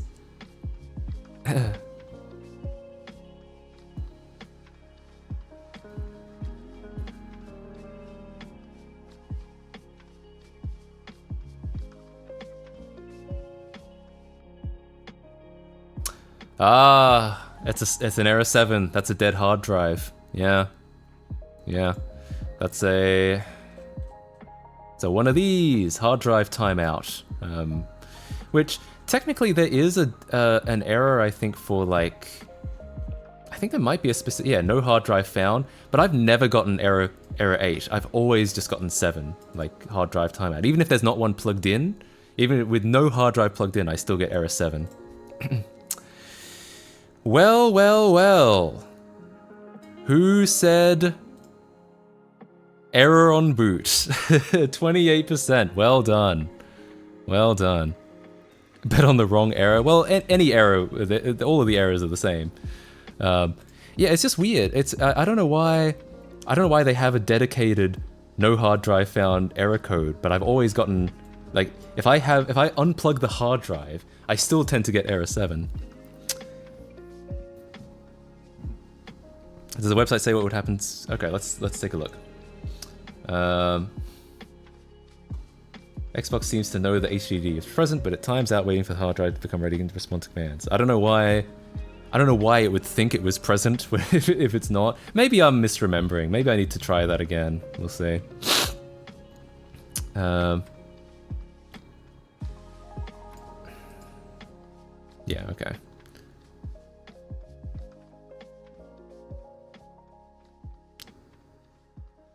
No, it all seems like this should be the error you get, but I don't know. I've always gotten 7. Maybe find something else at the end of the... Maybe it's because if the drive is there as well, or the DVD drive is there as well, it's like it can't tell if the hard drive is there or not. I'm not sure. Anyway. Well. I mean, not a hard fix. We'll have to get the EEPROM off this in order to replace the hard drive, which is a bit of a pain. It's easy to get the EEPROM when you can boot software on it, but not when you can't. So we'd have to get the EEPROM a different way, like by attaching to the board, basically, which is doable. It's just a little bit of a pain, but it can be done. I got Error 7, opened up the whole thing, put it back together, and it worked again. Yeah, I mean, hard drives are famously temperamental, so I'm sure there are ways to, like, I'm sure it could. But yeah. Get an OpenXenium, yeah. That's the alternative. Give it some slaps? I don't know about that. Yeah, alright. Better question is, why don't people make memory card adapters for old consoles that use SD cards?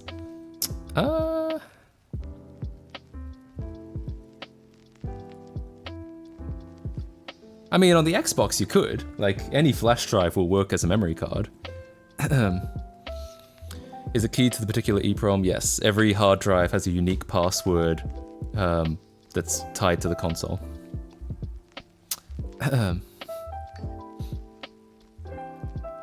Yeah, any drive below a certain size. Yeah, if it's more than, like, I think the limit is 4 gig. But yeah, it could be less. I think a 2 gig drive will work. PS2 and GameCube? I think there is. Hang on, there's that PS2 memory card. What is it called? Like the SDIO or something? Or am I thinking of the GameCube? Oh, it's like MX4 SIO. Yeah, it's like an SD card adapter. Though I think this is actually for playing games off memory cards, not necessarily for, like, having memory card saves on it, but something like that. Oh yeah, and the GameCube has the GameCube has SD2, SP2. Yeah. But again, this is really for loading games, not necessarily for save files. Yeah, that's for playing games. It doesn't work for shit.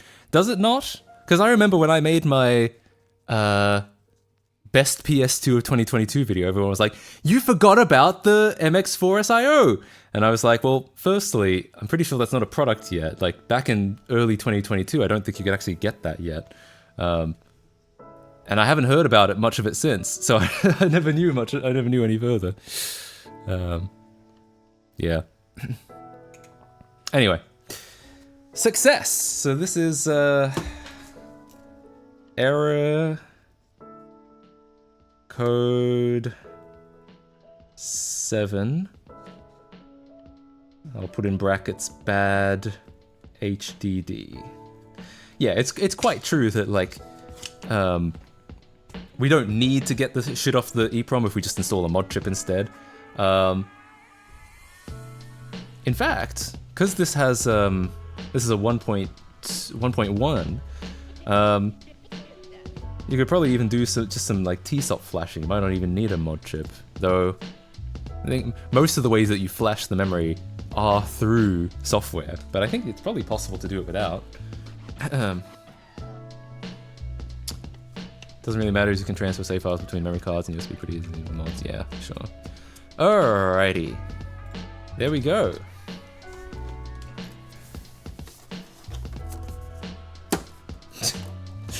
That's his error code 7, bad hard drive. What a tower of Xboxes. You can't see it, but I've got 6 Xboxes just sitting on top of each other. It is a dusty box. Like, as we said earlier, it's seen some shit, I'm afraid. But I'm not gonna go in and do any repairs today. We might do that in a later stream.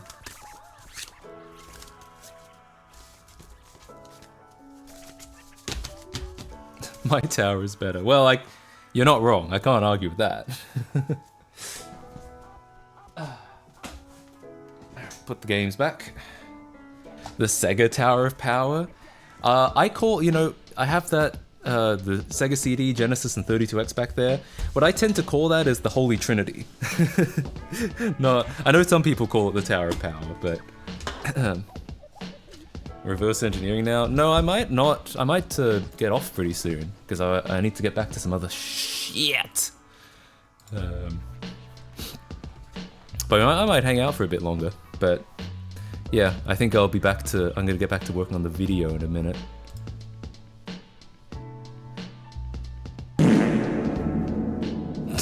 Oh no. Cheer 100, there is a hamburger. H. Beans on toast and 6 checks help me, I'm going crazy. I appreciate that. Thank you so much. Thanks for the 100 bits. Where is the hamburger? Anyway, so yeah, how's everyone doing? I'm officially out of content. I mean, I could start something else, but like I said, I feel like I'm probably gonna get off in about half an hour anyway. That was something. Oh, okay, we're doing a staring contest now. All right. All right, here we go.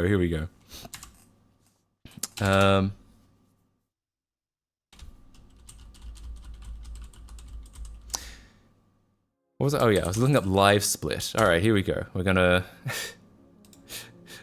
time my best stare. I don't care about live split updates. We're gonna open up. Here we go. Staring contest. All right, good. Here we go. You guys ready? I was gonna do all of. Yeah, I was gonna do all of, but I don't think I'll. I don't think I'll have the time. But maybe next time. All right. You ready to get stared at, fellas? Okay. 3, 2, 1, go. Ooh, oh no. Okay, that was terrible. That's my worst one yet. That was only 5 seconds. Ew. The problem is Live Split thinks I did a really good job. It gave me a gold split because it's designed for small times, not long times. Damn it. Worst segments. Yeah, I don't know. I was fucked from the beginning on that one for some reason. Something happened with my eyes. Maybe it's because I don't know. Anyway, fixed that last time. No, I'm just saying. Like I got it to the point where it now it will now compare against my best times. See, 17, but it still assumes, like, it'll still show like gold splits and stuff for when yeah, for beating the time. Still worth the 10k. Well, I appreciate that, thank you. Watch streak. Oh yeah, apparently Twitch has watch streaks now. I don't know what's up with that. I do have one thing, and someone in the chat probably knows more than I do. So, here's a question about the original Xbox. So I know we have these Xbox media flags. Yeah. So you got shit like hard disk and DVD X2 and stuff like that. So here's a question I have. If you just got a game and you did like a print of officially manufactured DVDs, would that just boot then? Because the console would see, oh yes, it's a printed DVD, and that's the allowed media type, and this XBE is signed. Like, could you run a game pirating operation that way by just having a disc manufacturing plant, or is there a little more to it than that?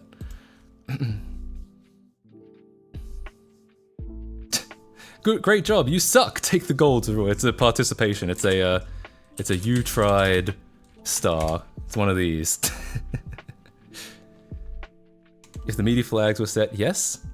So yeah, I'm just saying. So okay, let's just say we take Burnout 3. All right, let's say Burnout 3.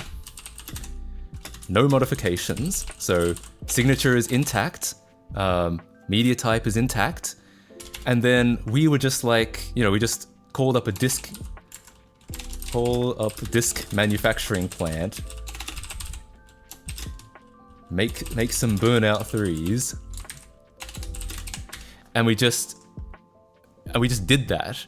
Have we effectively just reproduced Burnout 3, then it'll just play on an unmodified console? There are actually DVD movies that had XBEs in them. Interesting. If you made a USB drive to memory card adapter that lets you boot games, could you make the adapter show the wrong checksum? I assume not. No. I don't think that's how digital signatures work. They have to be XGD1 disk, they're formatted differently. The drive can detect the media type is an XGD, it's its own thing. Are you sure? Well, I mean, no, I don't mean to say it to question. I'm just like, because, well, how different is an XGD? Because like this is just a dual layer DVD, right? Probably have license agreements with Microsoft that wouldn't allow that. I'm just saying, like, in theory, theoretically, if we just ran dual layer DVD, I know that like Xbox ISOs are different because they've got like the first section is like a DVD video, and that plays that, like, you insert this in an Xbox thing, and then the rest of the game is like read from outside in or something like that. Or maybe I'm thinking of the GameCube. I know that it's like the ISO is formatted in a specific way. Special silly wobbles and barcodes and scratches and stuff. I know that like, I know that the PS2 games have like, they put, or at least I think PS2 and PS1, they put like stuff in the wobble. I just don't know if I haven't read if they do that on the Xbox or not. That's all I'm wondering. If you have or make a properly formatted image that could be mastered that way and could find a plant willing to press it, you could do exactly that. That's what I'm wondering. The pressing plant could potentially get into heavy trouble. Yeah, I'm not. I agree that legally it's not correct. I'm just saying, like, I'm just talking completely theory here. What about ISO format? The actual discs themselves won't be able to be made unless they're made by Microsoft. I'm sure you're right. I'm just wondering what it is. Like, what's different about their discs? Any news about Xbox 360 cracking at home? No news. I have been reading stuff, but I've been mostly working on the video, so I have no information. GoFundMe a disc plant. No, I mean, I'm not putting anything into practice. I'm just wondering, is like, so the XBE has a media type in it, and it's signed, but like, is this it? So if you just like, if you just had an XBE that said, DVD X2, and it was signed, and you just put it onto a DVD, to a dual layer DVD, like, are there any other protections, or is that it? I don't know exactly what is different, but I know as much as they are different, and the DVD drive will report them as different. Gotcha.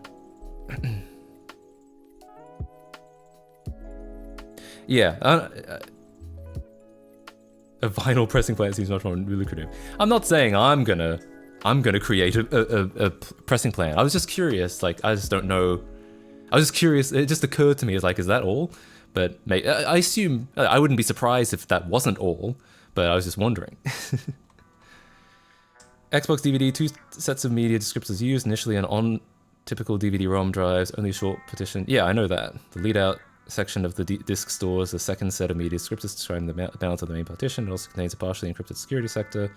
Layout area is not typically directly accessible with consumer DVD-ROM hardware. Furthermore, the key for... Yeah, I mean, I'm not saying I'm trying to burn discs at home. I'm saying, like, could a plant theoretically print valid Xbox discs, assuming that the XBE on it was signed? Like, I know that because the digital signature would be a hard thing to reproduce. I'm just wondering if a plant wanted to, not, ignoring the legalities of it, could they reproduce a valid Xbox game. I'm sure if it was possible, China would have done it back in the day. Maybe. I mean, they did reproduce PS2 games, like action replays and shit like that. But maybe the Xbox got modded so early that they didn't need to. More interested in whether they could press a PS1 game. I'm sure they could. I know for a fact people managed to press PS2 games with like, with like action replay or USB. What the hell was that? Like USB shit? PS2, yeah, Datel, USB loader or some shit like that. I don't remember. I'm sure with enough money reversing an influence, it could be done if you change the manufacturing process. Yeah, I guess so. So what you're saying is that essentially, like, if a pressed printed dual layer DVD will not come in as a DVD X2, or is there more to it than just these media types? I've heard somebody claim none of the plants would anyways, because the PS1 wobbles form a region code and replicating it could be copyright infringement. That's like what Sega tried to do with the Genesis cartridge, where it's like, if you reproduce the Genesis logo, it's like trademark infringement. It won't be read as a DVD X2. Gotcha. Interesting. What would it be read as? Would it be read as one of these, like a DVD9 read-only?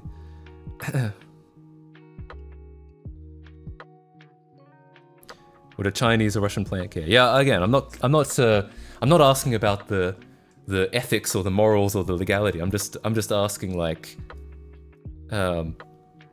what is necessary to produce a disc that the drive would accept? In theory, what would like, if you just wanted to clone a copy of Burnout 3, what would you do?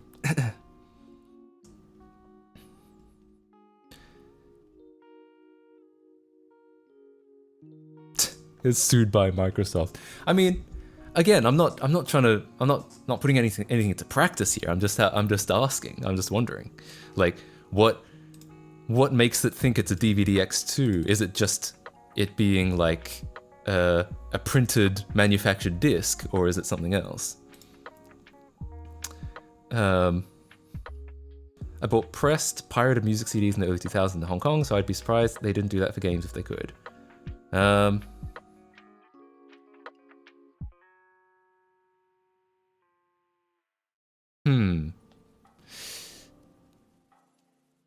Yeah, maybe. This is a technical experiment, not actual copyright infringement. I mean, I'd like to think that it's a thought experiment. It's not a logic experiment, not me attempting to actually do anything.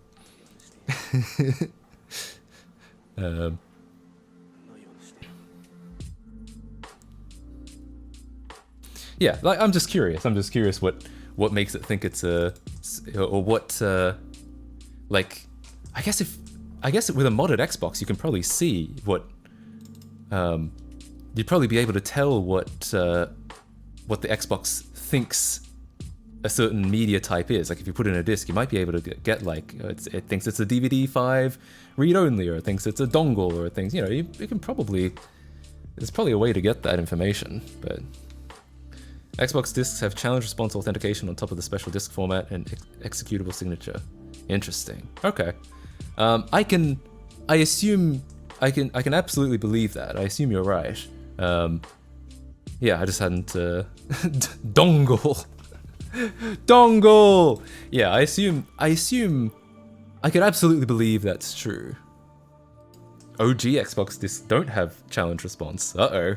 The plot thickens.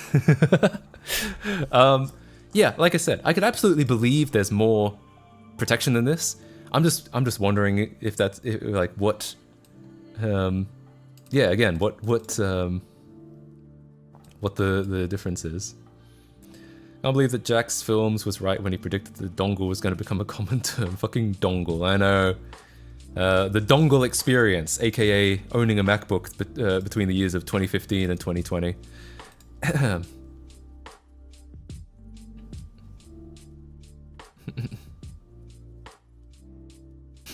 Anyway, I just thought I just wanted to, again, it's just a thought experiment. So anyway, I'm blurry. Can I borrow your dongle? How did this? Yeah, how did the world allow that to happen? Honestly, insert your dongle into my slot, Jesus. Instead of this, you could do a free DVD boot-like exploit where it can boot up if the DVD dongle is connected. I mean, that's another question: is how does the console boot the DVD player XB? I mean, I guess they're kind of written to work together, but like in theory, if there was another XBE on there that was signed and had the dongle media bit, like, how would you launch that? There are vulnerabilities in the DVD player application. That doesn't surprise me. Yeah, anyway. Might just be a DLL. Apparently it's an XBE, which would be like an executable, but I imagine that like the Xbox code is probably designed to work with it directly, specifically. Can you make an XBE that loads another XBE?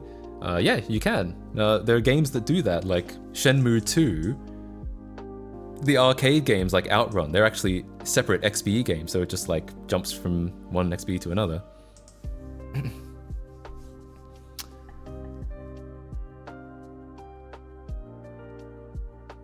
A video DVD that's compliant enough with the DVD video spec is detectable as a video DVD since it uses standard file names for DVD video content. Yeah, that's the ESR trick. Yeah. Yeah, I'm sure there are like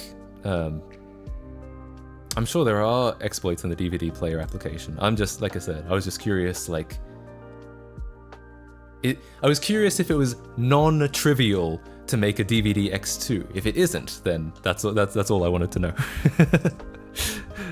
Well, I mean, if it is, wait, which one's which? If it was, I was curious if it was trivial to make a DVD X2, and if it isn't, then that's all I wanted to know. Yeah. There is a video clip on OG Xbox discs. It's both. Both the OG Xbox and the 360 both have, like, we can actually watch these. OG Xbox DVD video. I'm sure people have got, yeah. Lots of Matt, where are the vids at? It's been a minute. I'm working on it. It's a big video. If you check my Twitter, or the YouTube community tab, or Patreon, I've talked about the video I'm currently working on. Yeah, so if you put an Xbox into a regular DVD player, it says this, or it shows this, because the first like partition on it is a DVD video, and the entire purpose is just to say, put this in an actual Xbox. Oh, except this this didn't show the text. It's similar to the Dreamcast. Like if you put a Dreamcast disc into a CD player. Then the CD, it'll say like, this disc is only for use on Sega Dreamcast. Like, this has the text, here we go. Yeah, this shit. And the 360 has a similar thing, it's a lot less bombastic, but it's basically exactly the same. This disc is for use only on Sega Dreamcast. I don't know why the dongle became such a topic in the chat, it's locked to its own media, that no other XVs are known to exist. The only way to load anything else would be on a modded box where you could use literally anything else. Yeah, I know. It's like I said, it's all just a thought experiment, not a, not trying to actually practically do anything. Whoops, you forgot to put the disc in your Xbox. Oh, yo, speaking of the ILD comp, I want to preface this again by saying, like, this is not my achievement. I haven't contributed to the ILD comp in a couple months because I've been busy on other things. But look at the excellent progress that the team has been making. Hang on, which one was I? It was Was it this one? One of these has a video in it. I think it's this one? Here we go. All right. Progress. Here we are. Here is the state. A lot of people ask, how's the Lego Island decomp going? Here is the current state of the Lego Island decomp. I'm pausing the music. Oh, I don't know why there's no sound. Why is there no sound? Is that, maybe there's just no sound in this video. There should be sound, I think. Yeah, we got the Lego logo. Oh, there is sound. It's just quiet as hell. Can I turn that up somehow? Do I have the volume booster? Here we go. Yes.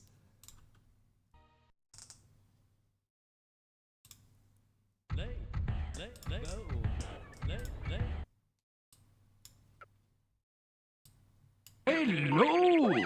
Hola! Welcome! Bienvenue! Konnichiwa! Aloha! How you doing? So nothing on the Yo, screen yet, and in any but language, welcome to Lego Island! all the I sound is almost playing. forgot. If you haven't done so already, select our big blue brick book and sign in, please! Nice. So, yeah, fantastic progress. Again, I can't take credit for any of it, but incredible progress. I mean, we're basically in the information center. We just can't see anything yet. But like, you know, we've gotten far enough that, you know, all the sounds are playing. The game clearly thinks we're in the information center.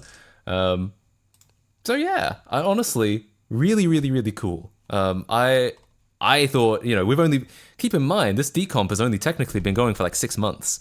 And to be already like kind of in game, it's insane. Like it's an absolute testament to the people, to the team working on this. Can you interact with it at all? I'm not sure. I haven't tested this myself. I've only been basing it off these videos, but I wonder. Maybe we should give it a go.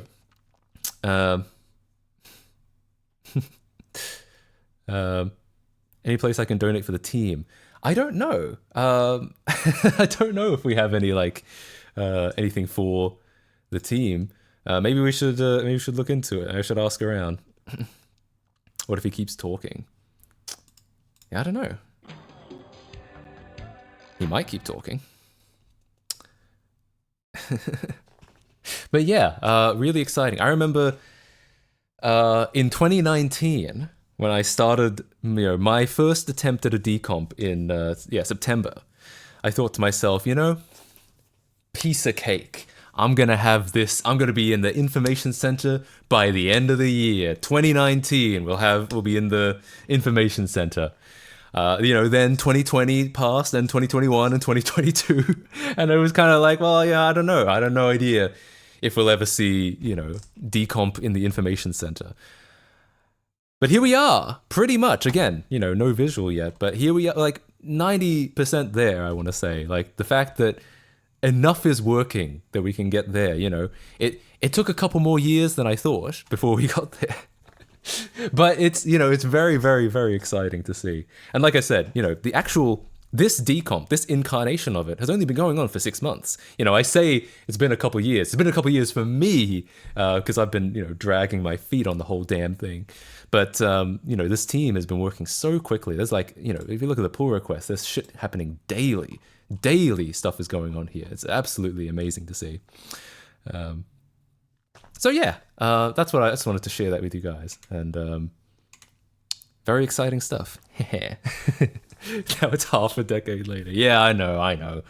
I mean, that's the thing. That's what's kind of funny. If you told me in 2019, like, hey, you know, you won't see this information center until for another 5 years, I would have been like, oh, what the hell? But like the fact that, you know, we actually started, you know, this incarnation of the decomp is actually only 6 months old, means it feels like it's happened really, really quickly. You know, even though technically it's 5 years later than when I thought it was going to happen, when I thought I was going to be able to do that. But yeah. How much percent? It changes because the percent is kind of a, it's a heuristic. We don't exactly know how many like functions are in it. but we're reasonably confident that we're about 47% of the way through. Don't tell me 2019 was 5 years ago, please. Yeah, I'm sorry. Time, am I right, fellas? What's the start menu icon? I don't know. That's just what that's what the Lord blessed us with today. All the interaction is still down here. Like you can see, if I mouse down here, it lights up. I don't know what to do about it. I mean, I just figured, whatever, who cares? Good enough. Yeah. We'll finally have Lego Island creative mode. I mean, yeah, the sky will be the limit when this is done. It's, like I said, incredibly exciting. And, you know, I can't take credit for this because I haven't been contributing for a while. Just because I've been busy with other stuff. But when was the last contribution I made? It was probably like fucking November or some shit. Like, yeah, a while back. But yeah, anyway. RTX when? I mean, it's only a matter of time. I don't know when. Like, I feel relatively confident this decomp could be like... The problem is, the reason why isle.exe is not 100% is because this compiler is really annoying, and the progress kind of oscillates around because the compiler uses a lot of stuff around it to like make decisions, a lot of stuff that's not even relevant to the function at hand. Like there could be something in another header somewhere, we just tweak something, and even if that specific part of the code is never used in another function, we may find that function changes just because the compiler is like, I don't know, maybe it's random seed changes a little bit. I don't know how exactly it makes decisions. So this has been oscillating between like 97 to 99%, you know, all year basically. So, 100% is going to be tough, but because we're going to have to, try and figure out how and why the compiler is making these decisions. Like sometimes, I've showed this before on stream that we'll merge something in, and stuff that just has absolutely nothing to do with, stuff that just has absolutely nothing to do with the code that actually changed will just change anyway. Like, 90 to 90.17 to 90.96. I don't know why. This this fucking PR didn't have anything to do with the invoke action function or with convert HSV to RGB, and it just changes a little bit. The compiler just like, oh, I don't know. So it essentially, yeah, we're gonna have to work all that out if we actually want 100%. But like, we'll get a functional match at like 97, 99%. Hard code some assembly instructions in. Well, then it's hardly a decomp, right? We already have the x86 assembly technically. But my point is that this is effectively 100%. It's not mathematically because it keeps, fucking oscillating around. But I reckon, we got almost halfway in about 6 months. I reckon we might see, I feel relatively confident that we'll get to this level of like functionally accurate, functionally 100%, just maybe like compiler shittery. I think we'll get there before the end of the year. I feel relatively confident about that. And that's insane pace for a decomp. Hell, we might even get there, sometime around the middle of the year. I don't want to like, let's not overpromise and underdeliver here, but it's happening. The progress is happening so quickly that I feel like we're going to get there pretty quickly. Decomp Discord. There's already a decomp chat. It's on Matrix. It's here if you want to chat with people. Don't say that before you find out something that ends up taking half of the video to talk about. Yeah, I mean, you never know. But yeah, it's great stuff. Just another empty temp variable as Redis swap. Yeah, there's tricks, but it's like, yeah.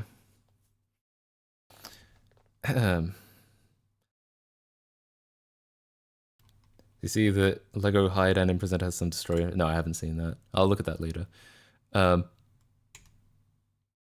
But yeah, I'm very excited. It's very, very cool to see. So yeah, if anyone who's like wondering, well, what's the progress on the decomp? Well, that's the progress. It's very, very good. Very good stuff.